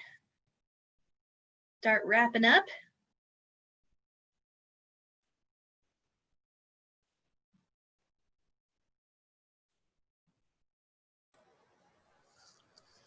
And Tyson, I want to give you a heads up. That was a great response. I would love, if you don't mind, I'm going to put the spotlight on you. I would love for you to share with the group your response.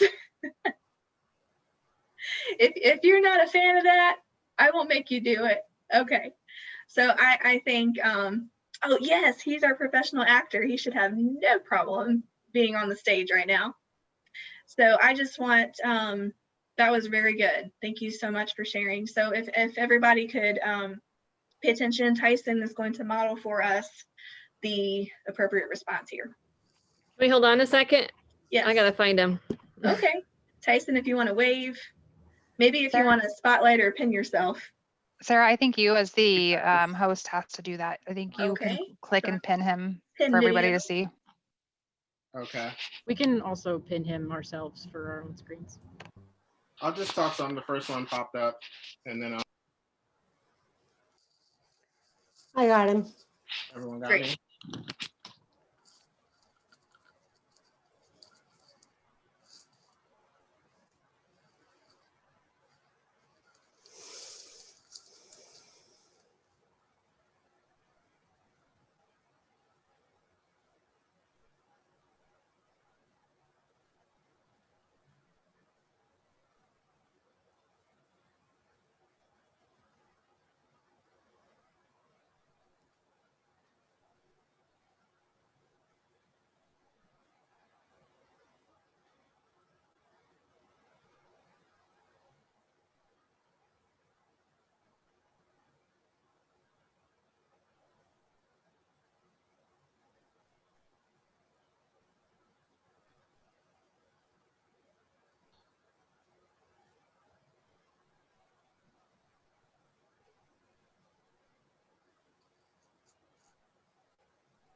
Very good. Applause for Tyson.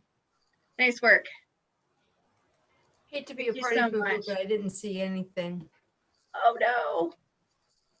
Well, this session is being recorded.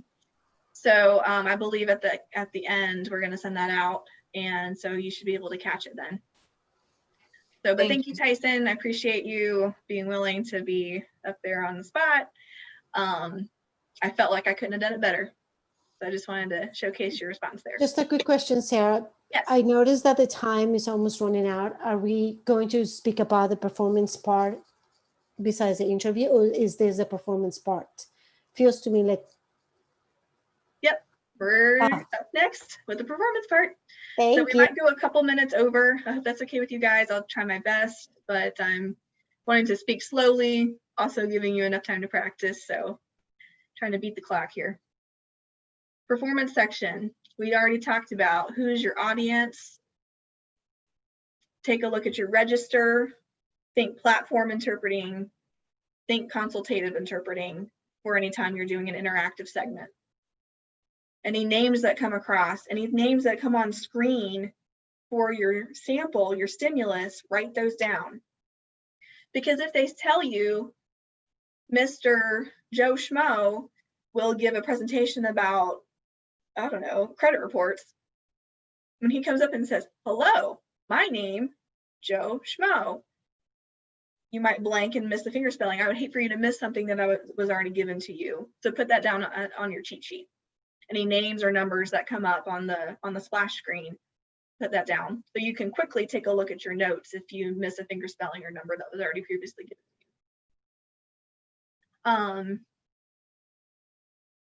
Next, this is what the splash screen will look like for a performance segment. They will give you a short blurb of what to expect. So you know the setting, and you will know the topic, and you will know what players are involved. So you're at Pickens High School. The school guidance counselor is doing, hint, hint, hint, write that down.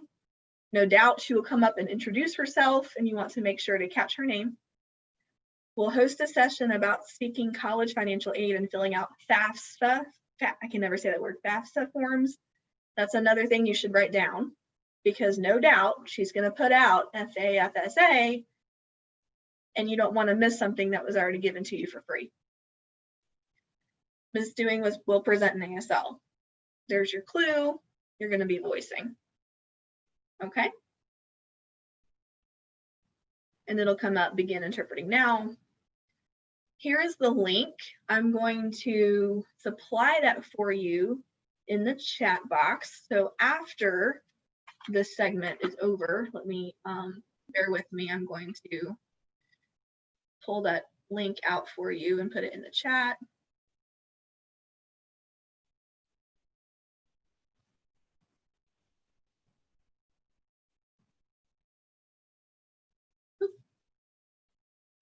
So that way you can practice this on your own. If we had time, I would let you go off screen and practice and come back. But thanks for your understanding.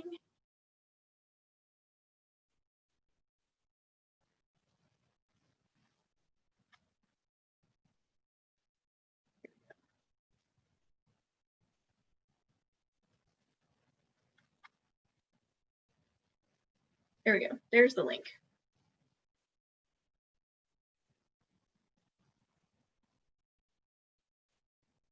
Okay. So whenever you begin that segment, just keep in mind who the players are, who your audience is, what register you're using, any specialized vocabulary that you come up across, names and numbers. Okay, remember that the content, again, is not going to be way over your head. It's going to be normal, routine topics, something that everybody will have familiarity with. So they're not going to be talking about, I don't know, golf scores or sciencey stuff that you would not come across in daily interaction. Okay. And I wanted to give you an example of what a failed assessment looks like. Totally transparent. This was mine. Whenever they score your assessment for the performance, they take a look at 10 different buckets, 10 different categories. They showed me I needed to work on these two right here: conceptual accuracy and cognitive processing fluency. So this told me that my interpreting was disjointed, that my thoughts were not flowing one to the next, that type of thing. What is the minimum score to pass? 500. Okay. It's scored on an 800 scale. You have to score a 500 to pass. Tyson's like, oh, you missed it by 11 points. Oh, I cried. I was like, 11 points? For the love of Pete, really, what do you want from me? Sarah, so just to be clear, the written and the performance both are 800. You need 500 to pass? Okay, thank you. That's right. I believe this was my third time taking it. The first time I took it, I missed it by like 25 something. And then the next time I took it, I got a lower score, which completely threw me. Then the third time I took it, I missed it by 11. Fourth time I took it, again, I missed it by 11, and then finally passed. I have a question. Yes. For those of us that have passed the written and are going to take the performance, if we end up having to do the gap test, how does that scoring work? Is it like, is it broken up into two parts and you have to have a cumulative score of over 500, or? I don't know. That's a great question. I think I can answer that. Okay. A while back when this all first happened, I did email Casley and RID and I asked about that. And they said that the gap test has no effect on your interview or performance exam. It's totally separate. If you happen to go in and take that performance interview exam, it's not going to do anything with regards to the gap. You can take that gap as many times as you want since it's free. And if you fail it, but you pass the actual interview performance, it does nothing. They still would like you to take the test because they have to have some type of documentation that you took it and passed it. So passing or failing doesn't make a difference? It doesn't make a difference. You can take it as many times, but they want to have on record that you've taken it and passed it. But if you go in and say if you take the interview and the performance and you pass it and you fail that gap, doesn't make a difference. It's not going to impact anything. But then at some point, you're still going to have to go back and take the gap and pass it. But you can't get certified and fail the gap test. I was just going to say that was my But understanding. but it's interesting because they told me that it doesn't affect that at all.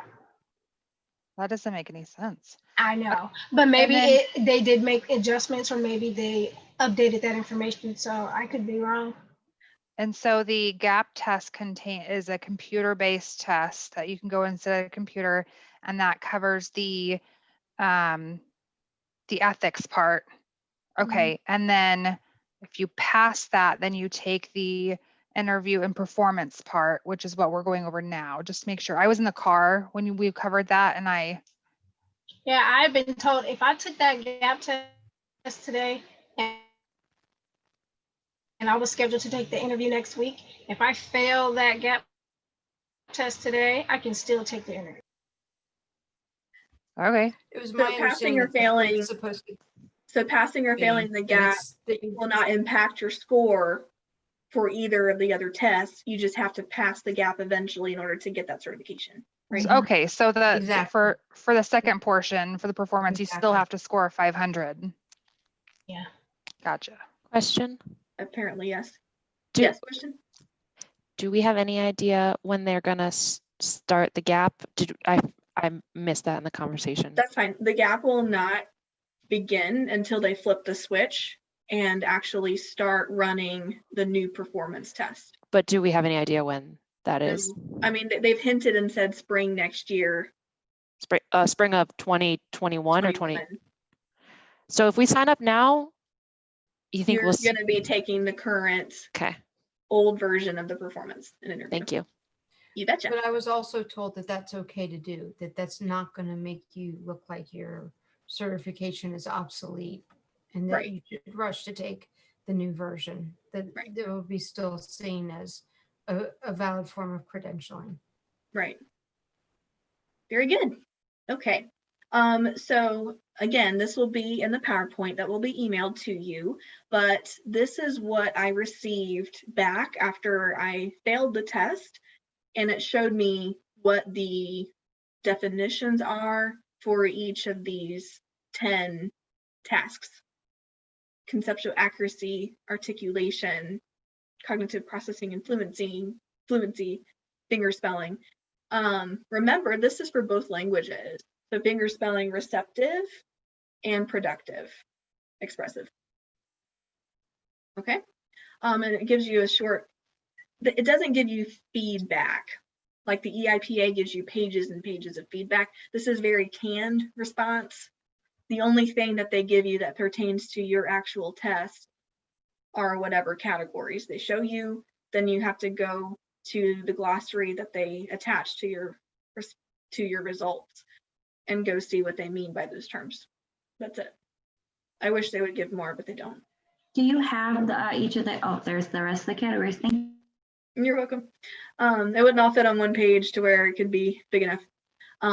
Accuracy, integrity, there's your non-manual markers. That's a whole category, is just your face. So like I said, don't go overboard, but at the same time, you don't want to have a blank face. Test directions, following test directions. That's part of the rating. If you answer the ethical scenario questions outside of what they want you to do, that's not following test directions, and you'll get marked off for that. So if they say interpreter right, go ahead and support the interpreter. And then in your response, you say, oh, no, interpreter was wrong. Well, that's not following the test instructions. Remember, they assign you to a side. You're for marijuana legalization or you're against marijuana legalization, right? So you have to stay on that side that they assign you to. Question? Yeah. I'm just wondering, they never quite put that in directions about the whole intro, body, and then conclusion. What is the best way to provide that introduction without sounding like you're going back to that old formula when it was give different perspectives and so forth and so on, that shows that I do have a grasp of what I just read, and proceed. I hope that makes sense. It does. There's no room for you really giving a lot of opinion in the responses. In the introduction, you set up what actually happened. And then you say, yes, right, based on these reasons, therefore, interpreter followed the CPC. So there's not a lot of room for opinion. In the old test where they had the different levels, yes, they wanted your opinion, they wanted your perspective, they wanted you to really go into a lot of detail. Here, they just want you to set up what is actually there, not going off script, giving a little bit of reason to support perhaps, but not really giving a lot of opinions. That makes sense? It does, but I'm just wondering, when you go set it up, There's a fine line between, well, I think if I were interpreter, I would, or right. This perspective wrong, why, blah, blah, blah, that kind of thing. Right. That's a whole nother animal. Yeah.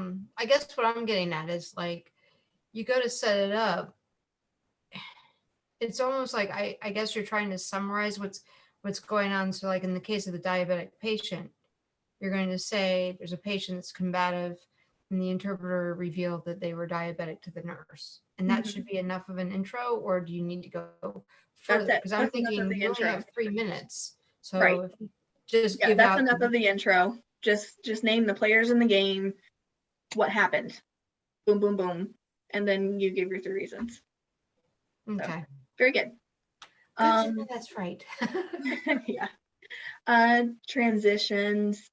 So clearly showing the end of a sentence. I feel like sometimes in our expressive for the performance part, we get nervous and we just go and we never put our hands down to show punctuation. At the end of a sentence, I would strongly recommend hands down, part of a micro break, and then bring them up again. When the presenter pauses to take a breath, you do the same. You pause and take a breath. I like to watch deaf presenters just on YouTube. Just go and look if a deaf person's talking about something. You'll see how they do some transitions. They'll do a little bit of role shifting.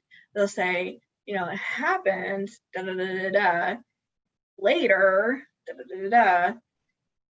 However, so I would encourage you to watch those transition markers and then incorporate that into your own interpreting.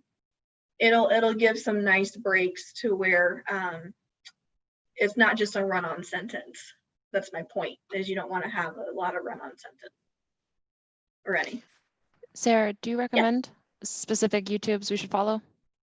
Yeah, I had a couple of people ask me to throw a list together, so I will attach that to the subsequent mail to follow. Great. All right. So here's just a bit of a review for you. I want you to have this mentally set so you know what you're getting yourself into. So when you come in, you'll be checking your camera view. I always like to suggest, my view is a little tight here. I always like to suggest father and table. Father and table to make sure, or midnight, to make sure that you're fully in screen, make sure that everything is captured. You don't want to be too close to where half of your signing is off screen and your hands are halfway missing. Okay, so you want to be fully and in a spot where you can sign father and table. Okay. And then you'll have to have your necessary printouts. Don't forget those. They won't let you into the test unless you have your printouts. So you'll have to have your authorization to test letter, ATT, and once you register and pay, they will email you, and you can go into the portal and download the ATT letter, and that'll have to be a physical copy when you walk in, as well as it'll look like this. It'll look like a clapboard with your R80 number across the front. So bring that with you to the testing center as well. I believe they require an ID, and I think that's about it. And yourself, your best interpreting. So then you'll have the 2 ethical interviews. When you're done, you can completely check all of that stuff. Toss this, you won't need it anymore. once you get past the ethical side, and then you'll do your performance. Hands up, be one that's voicing, another one that hits hands up, and then one that's interactive, interpreting for both sides. Sarah, I'm sorry if you've said this already. Between the ethical and the performance, is there a break or is it continue straight on? There is a break. So Okay, that's a great time to stand up, stretch, reframe your mind. You're shifting gears, most literally, from supporting arguments and thinking in both languages to just going straight into interpreting. Okay. Yes. Other question? So when you do the test, the written exam, are you doing everything in the same day? The written and the performance? No. Nope. You have to pass the written in order to be allowed to sit for the performance test. Oh, okay. There are 2 completely separate exams. Okay. For the written, you go into a computer lab and you do that on the computer. You get your results that day, and then you go and sign up and pay for the next one, which is the interview and performance. And then usually you have to drive a lot further to that one. You might not have a testing center in your area. So that's when you'll have to look in Castly and see where they have a site near you. Okay. I would fully recommend, if you work VRS or VRI, to go ahead and do a shift that morning and then take your test in the afternoon if you can. If you can't swing it because of distance, then don't worry about it. But I would definitely recommend, because that gets your head in the game, gets you in that mindset. So that way you're on screen, you're going, and that'll help you warm up before you get to the testing site. Another thing I would also suggest, if you do have to drive far, make a day of it. If you're not a VRS or VRI interpreter, take a day off, go and stay at an overnight hotel. You don't want to make yourself freak out over traffic and trying to get there hurriedly. Make it to where you can walk in calmly and not have a lot of issues pop up. Sleep well the night before. Don't cram. If you know it, you know it. By 24 hours, you know it or you don't. So make sure to enjoy some relaxing music, get a good night's sleep. If you tend to have test anxiety, I would suggest maybe not caffeine, maybe something calming, maybe some hot tea, something calming, and then maybe listen on the way there to some nice relaxing music. Whatever you can do. If you do yoga, do some yoga that morning for test anxiety. And then also before you begin the test, I love doing the superhero pose. It's the weirdest thing, but it really does help your confidence, your body, mind, and soul to just, put your hands on your hips and be like, I got this. RID ain't got nothing on me. And just to feel like I am the interpreter for this assignment. I am the interpreter. And maybe even tell yourself, I'm going to get certified. I'm going to be a certified interpreter. Whatever you're going to do, that positive self-talk to pump yourself up. Okay. Play on that confidence for sure. If you're to the point where your test anxiety is impeding on your ability to perform, there is a test appeal form that you can fill out and just maybe mention that. If anything tech goes wrong at the end of your test, there is an appeal form you can fill out. If you don't fill out that appeal form and request it, they will never give it to you. So that's your opportunity if Sarah, you want to appeal. Yes. Could you speak more on the testing anxiety appeal form? I've never heard of that. Okay. So for your when your test is done, the proctor will give you a response form, and you can give feedback on the test. I think there's a line or a separate form that says if you request an appeal to appeal your test, and if you feel like you need a retake for any reason, if tech went sour or audio. So it's for a retake opportunity. That's what For the goal of retake it. Okay. Okay. Right. Understood. If your anxiety is to the point where it completely impacted your interpreting, put that down. And if you feel like you want to request an appeal for a retake, you can definitely put that down. Perhaps you suffered something traumatic before. Maybe you were just in a car accident, or you got bad news that morning. You can definitely put that down. I'm saying if you don't document it, you can't go back and ask for it later. That's your one shot. Can I share my experience with that? Yes. So my experience was that when I went in to take my test, I had to sign a form that I understood in advance of the test what scenarios could present me the ability to take a retest, and you sign that first. And then I did have an issue happen during my test, but because I did not leave the room and get the proctor, that nullified my ability to have a retest. So if you have any problem, if you have any kind of tech issue, if you have any kind of distraction that was not your fault, you have to actually leave the test room, go get the proctor, tell them about it. Because if you don't, if you just muscle through it and make it work, you don't have an appeal afterward. That happened to me too. Okay. Very good advice. Thank you, guys. Sarah, I have a question. Of course. You mentioned that you've taken it a few times. How long on average was it before you got your test score back? I know it's not immediate like the written, right? Of course not. Yeah, no, I wish. Right. The right answer is it depends. It depends on how many people are in queue at that moment. I believe now they've been coming back pretty quick because the raters have nothing else to do but sit there and rate tests because everybody's quarantined. So I think I saw someone on Facebook say I took it 6 weeks ago and I already got my results. My good friend, Jules, she got her test results back in 4 weeks. That's still a long time to sit there and like just wait. Oh, I waited 4 to kills 6 you. months. Oh man. 4 months, 6 months. Yeah. So I'm like 4 weeks. Okay, whatever. All right. I say that's better than what the BEI is doing right now. BEI is currently, a friend of mine waited a year. That's crazy. Way too long to white knuckle. Megan, So if I it have helps a- any, I took mine in October and I just found out yesterday. And I would hit the 1 month mark as of next week. And I just cannot, I want to go on record, since this is all being recorded, to say, Sarah, you are just generous beyond generous to have been willing to consider bringing me in last minute, because I didn't want to take a space from anybody. And when I found out I didn't pass, after I got past the, what, are you kidding me? It was, all right, Sarah, please let me in, please let me in. You definitely let me in, didn't see me as a big bad wolf. So thank you for letting me be a part of this. Not at can't all. thank you And I enough. really appreciated you having you here, and you brought up some really good points too. So Sorry, Sarah, I hate to interrupt, but I do have a question.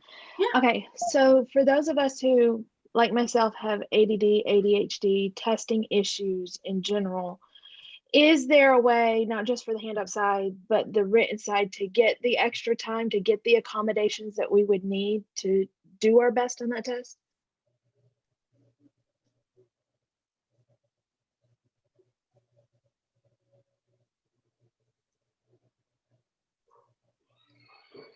Uh-oh. Sarah, I think you're frozen. Melissa, while we're waiting for her to thaw, I would recommend getting documentation. Sarah, can you hear us? I think she froze. Can someone contact the tech person?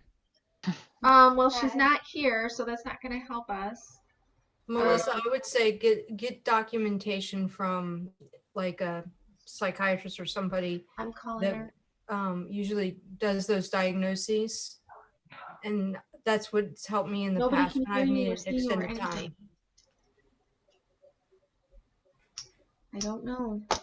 Question, does anyone know if it's mandatory 3 tenants Or if you can fit in 2, will they accept that as well? Up to 3. Up to 3.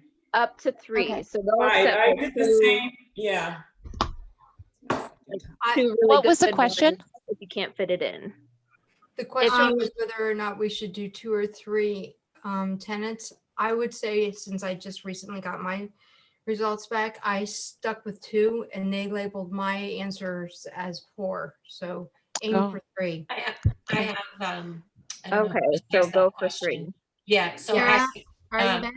in response to that, I know someone that just took it, just got their results back and passed. And for the most part, she tried to offer 3 as requested, but she said there was one that she struggled even to find 2 to support it, and she passed and did very well. Sarah, Okay. Yes. can you hear us? Yes. Are you back? Okay. I'm back. Because I'm we're not sure what asking, happened.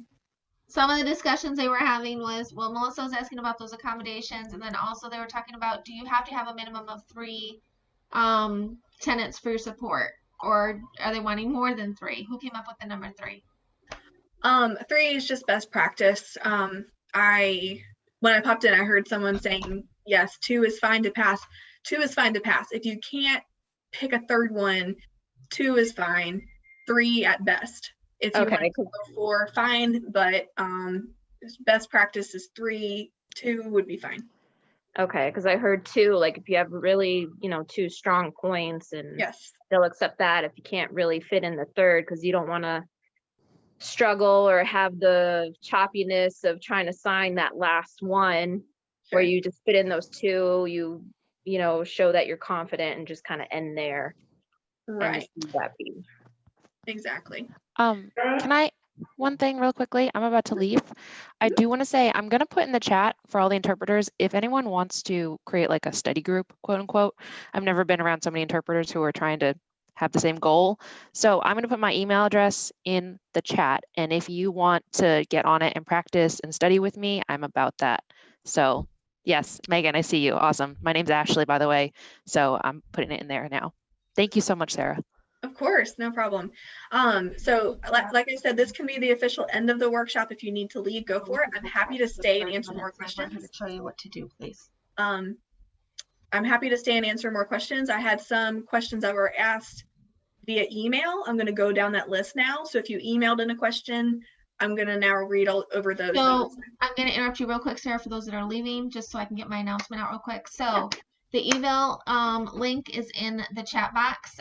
If you don't see it, scroll up. You'll see it. I posted it. We're also emailing them, so we're making sure that you will get it. If you want to get your certificate, if you want to get your credit, you've got to fill that out. If you are needing CEUs, you have got to put the name that you registered, or excuse me, you have got to put the name that you are an RID member. So if that name cannot be pulled from RID, you will not get the credit. So make sure that your name and your number is correct. Some people have hyphenated names. It doesn't matter. It's whatever it looks like for RID for you. That's what we need. So Jack, I'm using someone else's computer because I just got done with the EIPA. So the whole thing is that you'll email it to me and I'll be able to respond. Yes, but I do need you to go ahead really quick.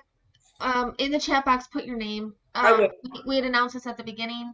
Right, for those that are left, if your video does not say your name right now, how you registered for this workshop, please make sure either you rename it right now or you put in the chat box. Because according to RID, we have to verify that you were here for you to get your certificate.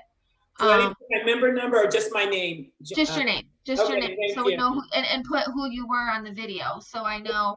So you can say this is who I am, but you're, whatever, equals. I don't care. Okay, thank you. It's the way that we can know who you are. Exactly. But those eval forms, I just cannot reiterate that it's got to be the right name that you have registered with RID and then your number. If you don't need CEUs, ignore the question. Don't worry about it. A lot of people, well, I don't have an RID number. Okay, well then don't worry about it. You still have to fill out the evaluation though, so you can get your certificate. Okay, our goal is to get those certificates out by Sunday. If by the end of next week you haven't gotten your certificate, please reach out. That means that something went wrong. And then lastly, I would like to encourage you. I saw some comments about a part 2 of this. I don't know. Sarah, are you there? Do you have enough material that you could go on to a part 2 or? Wow. I guess the question would be, what specifically would you be wanting in a part 2? You think that would be a fair? That would be really good. I am going to stay and elaborate more and answer these questions that came in by email. So if your question has not been answered, I'm happy to stay and we can keep talking. But if you're thinking more like practicum or something, that's definitely something I'm sure that Sarah would be willing to do. If you want to just email us at ace@accessinterpretingservices.org, we can collect that information. I think on the eval form, it talks about your thoughts as well. So just, yeah, if you share with us what you want, we'll try to provide it. I appreciate y'all for being here. And Sarah, I'll turn it back over to you. Just a quick question to Jacqueline. Can we, if we were in the morning session, are we still good to go for getting? You have to fill out that email as well. And right, but as far as the name part of it, like yes. Okay. Yes. Yep. Excuse me, I have a question. Yes. If you don't have a RID number, can you still get CEUs? No. You can still get a certificate. You can get a certificate for hours. Like if you have licensure or something else, you just can't get the RID CEUs because you're not a member of RID. Okay. Sure. Okay, super. So Jacqueline, can you give me permission to share my screen? And I can. Yes. Thank you. Hey, Sarah, before you share your screen, Melissa, I believe that's who it was, had asked the original question about accommodations. Can that answer be given? Because I might have to leave and I don't want to miss that. No problem. That is my next point. Okay, perfect. Absolutely. Fantastic. No problem. What is going on?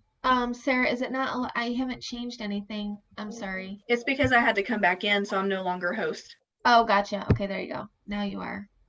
Yes, just make me co-host, please. Thanks. All right. Thanks, guys. I appreciate your patience with us. We'll figure it out. Okay. So to the point about accommodations, there should be information there on CASLI's website about any type of testing accommodations. South Carolina RID, if you go to SouthCarolinaRID.org, you have to spell out SOUTH CarolinaRID.org. They are doing a free session from CASLI next week on the 14th. That would be a great time to pop in and ask that question. I don't feel well equipped to answer. I have not asked for accommodations myself before, and I believe all accommodation information should be on the website, or that would be a great place to go to get your question answered. Okay, does that satisfy? You said that free website, we can find it on CASLI, or where did you say? So you can go to the CASLI website, CASLI. I believe it's casli.org. I can put it in the website or in the chat box again, Sarah. Thank you, Tara. Yep. So you can go there, or if you want more of a discussion to get a live person to answer your question, you can join South Carolina RID as a participant for the next workshop they're doing next week, the 14th. And there's a free 1-hour session you can join and ask questions about the test to Star, who's the CASLI director.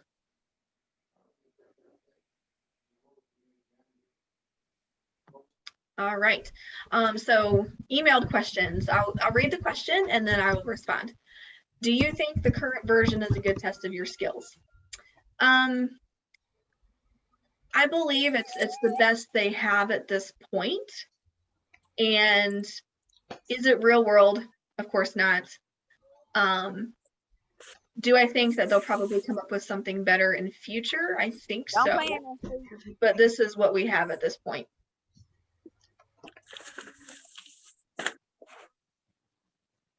Okay. Moving on to the next question. What has changed from the previous test to the setup that it is now? Nothing has changed. Since there are different ways to apply, meaning alternative pathways, bachelor's degree, can you discuss how to do that? Okay, so if you don't have a bachelor's degree, you can go on to RID's website and look at the alternative pathway. there is a calculator form that you can get. It's downloadable, I believe, and you can start filling in different categories of credits you have for college, any workshops that you've taken, how many years of experience, all of those different categories, and you can fill in what you have accomplished so far. At the bottom, it will give you a total score. You have to have a certain number in order to qualify for the alternative pathway, showing RID you have enough stuff that you've done in the past that equates to a bachelor's degree. That is only for this RID test, so you would not be able to put on your resume, I have a bachelor's degree according to RID. It's not an actual credential. It's just enough for RID to say, okay, we will allow you to take the test. If you have a bachelor's degree, I would recommend that you go ahead, if you're an RID member, go ahead and upload your bachelor's degree to the portal. I believe you have to have a transcript, an official transcript. It does take a little time to get that. So if you're in rush mode to hurry up and take the test, it'd be great to have that already taken care of. You can upload your degree at any time. Even if you're not planning on taking the test now, if you have your degree, go ahead and get it to RID, so that way that's checked off your list. I just want to Sarah? expand on that real Yes. quick. Yes. I do have a bachelor's and a master's in ASL interpreting. I Cool. got all my transcripts, but I'm still having trouble uploading them because it only accepts certain PDFs, or it just won't convert. So I'm having issues uploading everything, and it only recognizes the 2 associate degrees that I have, the bachelor's and master's. It's struggling to upload. What do you So- recommend to what conversion? What should I take, like picture, scan it to PDF? How do I do that officially? I I had can answer issues with that, the Sarah, same if you thing. like. Okay. Oh, go ahead, Eric. Go ahead. Okay. I found out what works up. If you have Cam Scanner on your Android phone, and you scan it, you can convert it to a PDF. It's free, and you scan it together, and then upload it that way. They also said that if it does not work, you need to drop it in both the degree and the other side, which is the alternate pathway. Because sometimes when you try to drop it in one and not the other, you'll get an error message. So drop it in both, even though it's not an alternate pathway. If you drop it in both, it'll likely go through. The other thing is, and I found out this the hard way, is when you get ready to send your transcript, and this may not apply to everyone, you have to make sure that the transcript or the school that you've attended is listed on the Department of Education website. If it is not listed on the Department of Education's website, they will not accept your transcript, and it is not considered to be accredited or reputable or accepted, and then you'll have to find an alternate way in order to qualify, which will be work experience. And with the work experience, I do know you have to have 120 credits to be qualified as a bachelor's, which is equivalent to working 1 year full-time as an interpreter. You'll get 15 credits per year. So that's roughly about 8 to 10 years of experience. Okay, thank you. Yeah, I do have Cam Scanner, but I did not drop it in both. I'll try dropping it in both. And the school is accredited. I did check that. It was on the list. So, but thank you for your response. It helps a lot. Eric, can I ask you a question about that? So, if your college is not, under the Department of Education, then what do you do? Because, you really work hard on your degree and you find, oh my God, it's, nothing. So, how do you make sure that your degree can still, be appreciated from Well, RIT? Well, to Dr. Smith's point, go ahead, Dr. Smith. There is a couple of options. So what I had to find out, you have to call the school that you went to. The only way you can get around it. So if you don't have the years of experience of working in the interpreting field and you don't think you got enough volunteer hours or workshops to equal to 120, you definitely want to go ahead and get as much of that as you can to hopefully make up for the 120 units that you would need. The other thing is you can call the school. Even though if you've gotten a degree, maybe they are an affiliate with a school and they're just a subsidiary. I don't know if that would be acceptable. I don't know if that will work. I called my school because I ran into that problem. That's the only reason why I know. Even though, so they had to apply and go through the application process and pay some money in order to be listed. So they're scheduled to be listed on the Department of Education website effective February 2021. So that's kind of how mine worked out, but I wouldn't have known that had I not contacted them. So if for some reason you did go to school and you got a degree, but it's not, contact your school and see if that is something that they're preparing to do or something that they're willing to do or something that they're in the process of doing, and you may luck out. Since we have a 5-year waiting period from taking a written test and the performance, and hopefully maybe within that time frame, either you'll get the years of experience or the school would be listed on the Department of Education's website. Thank you. And thank you so much, Dr. Smith. And I have an additional question with that. So for your CEUs, if you obtain CEUs before starting your written test, right, can you use those CEUs or no? So what I've experienced is you don't need your alternative pathways to take your written test. You only need it for the performance part.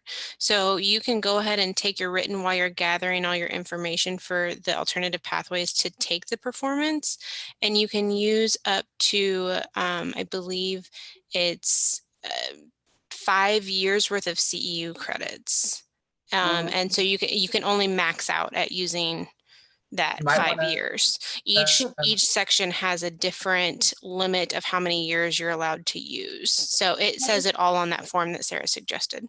So do you need CEUs for the performance test or no? It's only if you don't meet the requirements. It's like one of the very last things. So if you just go look at that form, it has all the different things and you just have to make it 120 credits. That's all you would need to do. Okay. Doesn't matter which section you get it from. So I'm just going to interject really quickly.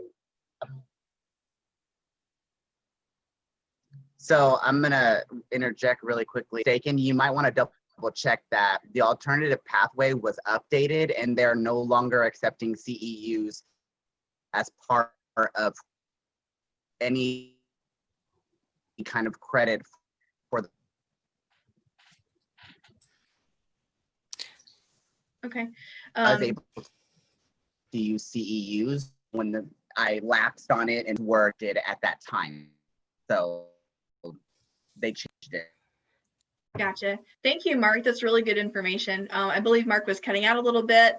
I believe the point there was the CEUs are no longer accepted as part of the alternative pathway credentialing.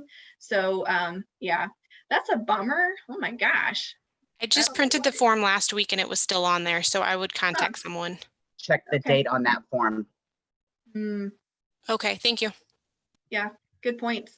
If anybody goes to attend the Castley session that's happening next weekend with South Carolina RID, that would be a great question to ask as well.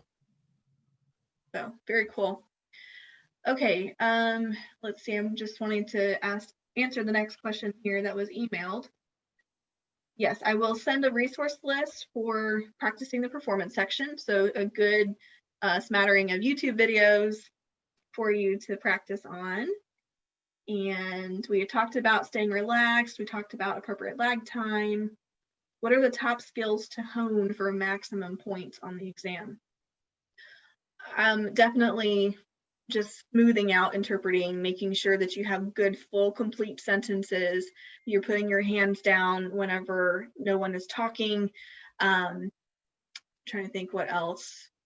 With your English, making sure that there's not a lot of ums or uhs, there's not a lot of breaks in those utterances, making sure it's nice and smooth. Confidence. Showing confidence will improve your score so much. It really will. Fake it till you make it. That was what Dr. Sabrina said in one of the recent workshops I took with Access. Fake it till you make it. Even if you feel awkward about it, just push on through. And then let's structure on how to develop a plan. Okay, great. I think I have completed all the questions that were emailed. I'm happy to answer some more. Yes, Tyson.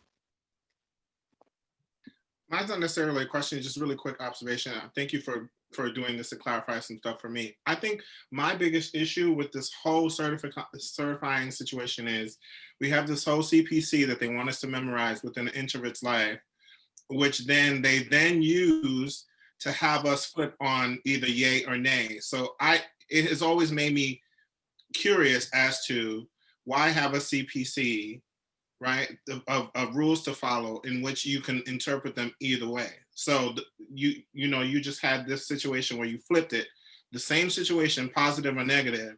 So then you're asking people to internalize some rules that can just be flippantly switched based on whatever you can do. So I understand having a baseline and people certified and understanding, but with people who have learned on the fly or who grew up in the culture, it's very hard to try to internalize something that you're asking me to know and then have like, oh yeah, well, you can go in the wind. You know what I mean? And I'm just saying it to say, but. You said a mouthful, and I believe everybody on the screen would absolutely agree with you. The CPC was established as a guideline, and Jacqueline has a comment here as well. Yeah, what I wanted to say is you're getting into that realm of teleological versus deontological. So those that are viewing the CPC as a strict, I heard you say rules. We have to be careful of that because that's not what it is. It is guidelines, and so with that, people are going to have different interpretations when they read that. And it was never ever meant to be a right wrong. It was meant to be a guideline. And I think the reason they do that is because critical thinking is a skill that is highly emphasized in professional fields, and in interpreting it's highlighted a lot. I know that the different classes I took, that's all we talked about was the ability to critical think, the ability to use critical thinking. And so I think that's the premise behind why they do this. Because we don't want, in the past, if you recall, they had individuals that were passing the test that had no critical thinking. They were taking a template, they were following it verbatim, and they were passing. But then you'd put them in the real world circumstances and the real world situations, and they couldn't interpret.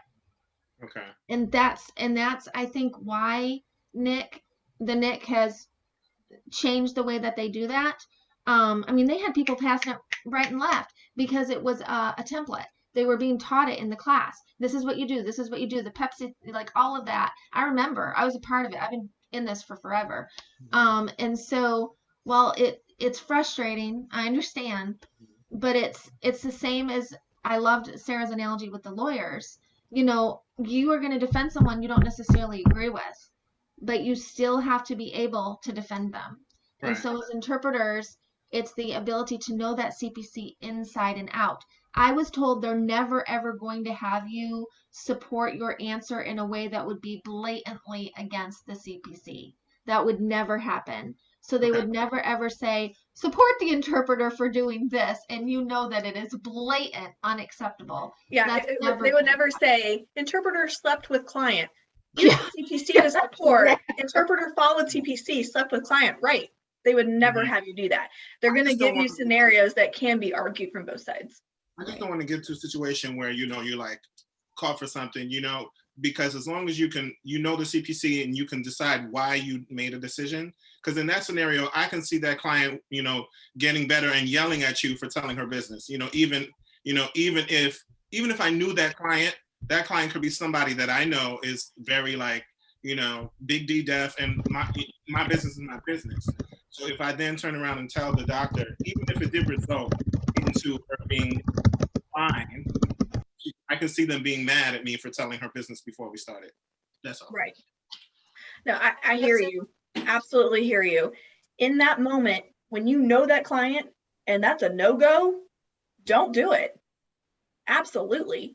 For the sake of the test, they just want you to be able to see a situation and be able to see both sides and support your argument for whatever side you are assigned. So they're going to say, okay, Tyson, you are the defense lawyer today. Okay, Tyson, you're the prosecuting attorney today, right? So they're going to assign you that side. In the real world, of course, we make our decisions every day by who is the client. What is their story? What is their experience that they're bringing to the setting? What is the doctor or professor's goal? We are constantly having to mold and shape our decisions in order to make it right for that situation. That is why the CPC isn't hard and fast rules. It's keep this in mind, respect your consumer. Keep this in mind, respect your colleagues. Keep this in mind, be professional, right? What's professional dress? What is it? Well, it depends on the setting. Ooh. If I were to go into a warehouse, steel-toed boots and jeans and a black polo, great. Would I ever wear that on stage at a graduation ceremony? No. So the CPC can't give you hard and fast because every situation is certainly different. Dr. Smith, did you have a comment? I was just going to say, Tyson, if it helps any, the mentor that I worked with said that if you can see both sides, it makes it that much easier when you have to, quote unquote, maintain civility, when you think that there's a possible breach in the CPC, because then you might be able to see where the other person was going. You'll be able to see where that other interpreter's perspective might be. And it'll pump the brakes real quick before you're ready to jump in and say, wait a minute, that wasn't, because then you'll think, well, wait a minute, were you going with it from this angle? But because of what Sarah just said, there's some days where you're going to be able to really see very clearly, this is a prosecutorial perspective that, oh yeah, I can see why you want to go for it. Whereas the other side, you're ready to defend that decision. So if you can see both sides, it helps you have that balance. Mm-hmm. And therefore you can go into when you're ready to say, I think you might not have made the greatest decision. Let me just tell you where I'm coming from. And I would love to hear your perspective because I think I know what it is, but I'm not sure. And then that way there isn't that immediate response of someone getting defensive. And then next thing you know, if you happen to be doing this during a teaming situation, the next half of whatever you're doing, a lecture, a workshop or whatever, isn't going to be damaged because all of a sudden they're going to be really mad at you and have their hands in attention in their phone or whatever, and then they sabotage you. And then that ends up just causing a ripple effect of negativity. Sure. I hope okay, that thank helps. you, Catherine. Rachel had a comment. Go ahead, Sorry, Rachel. Hi, I put a question in the chat a bit ago. Okay. I wanted to ask about the performance part. Do you find that you were mostly interpreting into, for the signing portion, mostly interpreting into a PSE, or was it more like you were ever matching the client if there was is there a back and forth? More like you voice and then you sign and then voice and sign. Is that a vignette at all? Yes. Okay, so Yes, in that would be more match I believe they're modality? Matching what now? Their modality, like if you're swinging more ASL or more English and you're signing. Oh yeah. So I feel like in the interactive setting, that's where you can kind of back off a little bit and do go a little bit more ASL if you feel like that's needed. Use your best judgment, of course. But there will be an interactive segment where camera goes to one person, closes out, camera goes to the next person, closes out, back and forth, back and forth. Does that answer your question, Rachel? Yes, it's like, should we stay in PSE or kind of match judge based off what we see? Probably stay in PSE unless it goes narrative. Right, whenever they start telling a story and you're like, okay, I have to take a minute and see kind of who's doing what where. Okay, now go. And then you'll be able to set it up using space Thank you. No problem. And let's see, Danielle had a question. Yeah, so my question is, I know before many years ago, the interpreter was the person who just scans, interpret only. No advocacy, no input, nothing. So I want to make sure that with the new, well, not really new, but with the added, criteria, do we as interpreters still, just scan, give information, that's it? No involvement, no input, just like with the situation with the deaf patient. How do we keep ourselves safe, from any type of miscommunication, but still being that deaf person's advocate, to make sure to keep them safe? Absolutely. Well, You bring up a great point. Absolutely. I feel like we could hash that out all night long. That's a great thing to discuss. That speaks to different models of interpreting. The machine model, where you're just a conduit and you're just there to terp, that's it.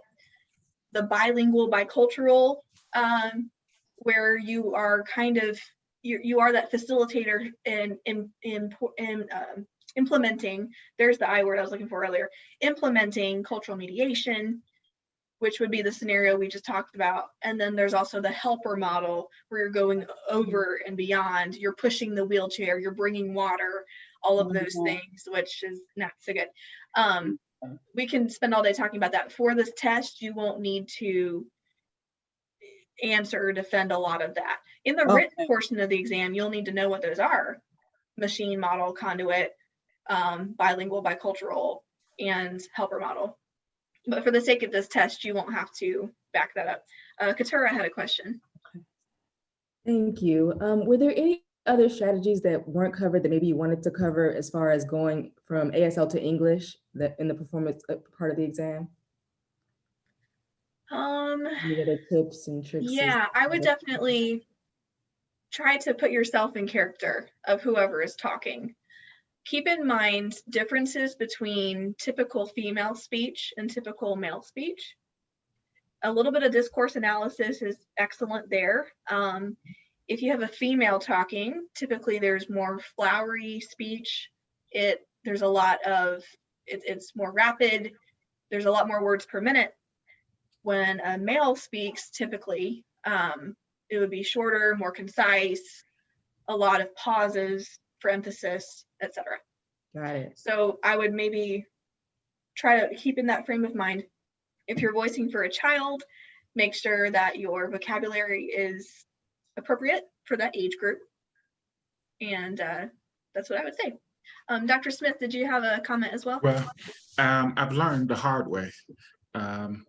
I think going back to what Tyson was talking about earlier, when you're taking any kind of test, I mentor a few ITP students throughout the week, and a lot of them are sharing frustrations they're having with their class and with the work and the expectations of the teacher. They may share something with me, and me being a seasoned interpreter, I could think and be like, well, that is actually not what we would do. Or if I share, she's like, wait a minute, that's not what my teacher said, so my teacher's wrong. And I would say no.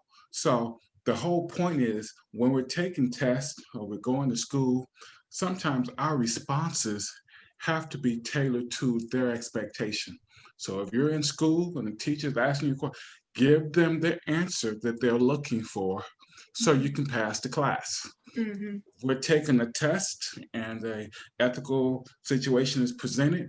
We have to tailor our answers based on their expectation, because when you get out there, you may do something different, because I find that, interpreting is based on one's personality. Somebody could be real rigid and by the book, and they're not flexible at all, where another person is an interpreter, they could still follow that same CPC, but their choice and what they decide to do may be different. Neither one of them violated the code of professional conduct, but both of their actions were totally different based on personal experience, based on culture, based on how they involve with the community based on experiences, based on, it's a lot of things. So when you take a test, tell them what they want to hear so you can pass and go on to the next stage. So that's a model I like to follow. That is absolutely correct. I shared this in my first segment. I'll share it again real quick. I go to a deaf church. My pastor is deaf. I was complaining to him about, I would never do this in the real world, but the test is forcing me. He goes, 10 and 2. And I was like, what? 10 and 2? What are you talking about? When you go for your driving test, 10 and 2. You just got to do what they want you to do, 10 and 2. Get that license, drive how you want to, not how you want to, but you know, drive within reason, but you get that license and then you're good, right? But to Dr. Eric's point, for this test, you just need to follow that structure, get that certification, and then you do you within reason. Okay, good answers there. Lori, did you have a comment? No? Okay. Okay, Sarah, I think you're good. I think you've covered everything. It's 4 o'clock, so I'm gonna wrap this up. No I problem. feel like an hour over has been very good. Has satisfied everybody. So I just thanks for you all again, those that are still here. If you have more questions for Sarah, I know she'd love to address them. You can email Ace and we'll send them to her. If you think a second workshop would be beneficial, let us know. You know, like I said, if you want more practice with the true biz, you know, bring it, and we'll take your consideration. So awesome. Thank you guys. It was a pleasure interacting with each and every one of you. And Enjoy are the your weekend. PowerPoints going to be coming from Sarah or us? Okay, all right, thank you. Everything will be coming from Ace. Like I said, we've got a lot right now that we're gonna get your certificates out, your PowerPoints, and everything. So just be watching for it. If you don't hear something, like I said, by the end of next week, I will say, I should have said this when everybody else was here. My grandma passed, and I have to go. I'm from Michigan, and I have to go to her funeral. I don't have to. I'm going to her funeral. But what I'm trying to say is, I will be gone the end of next week. So if there's not a response, please keep in mind that's why. I'll be getting back the following Monday. But we want to make sure that you have everything you're supposed to have. So thanks again, and enjoy the rest of your evening and your weekend. Stay safe. Good job, you guys. Go get certified. You got this. Yep, you got it. Let us know. Let us know. And tell your friends. Thanks. See you guys. Okay. My phone is actually dead, Sarah. Oh no. So if you and I are left here for a second, I have it plugged in right now. Okay. Or we can connect on David's phone if you'd like. Yeah, we can do that. David, just a second, Sarah.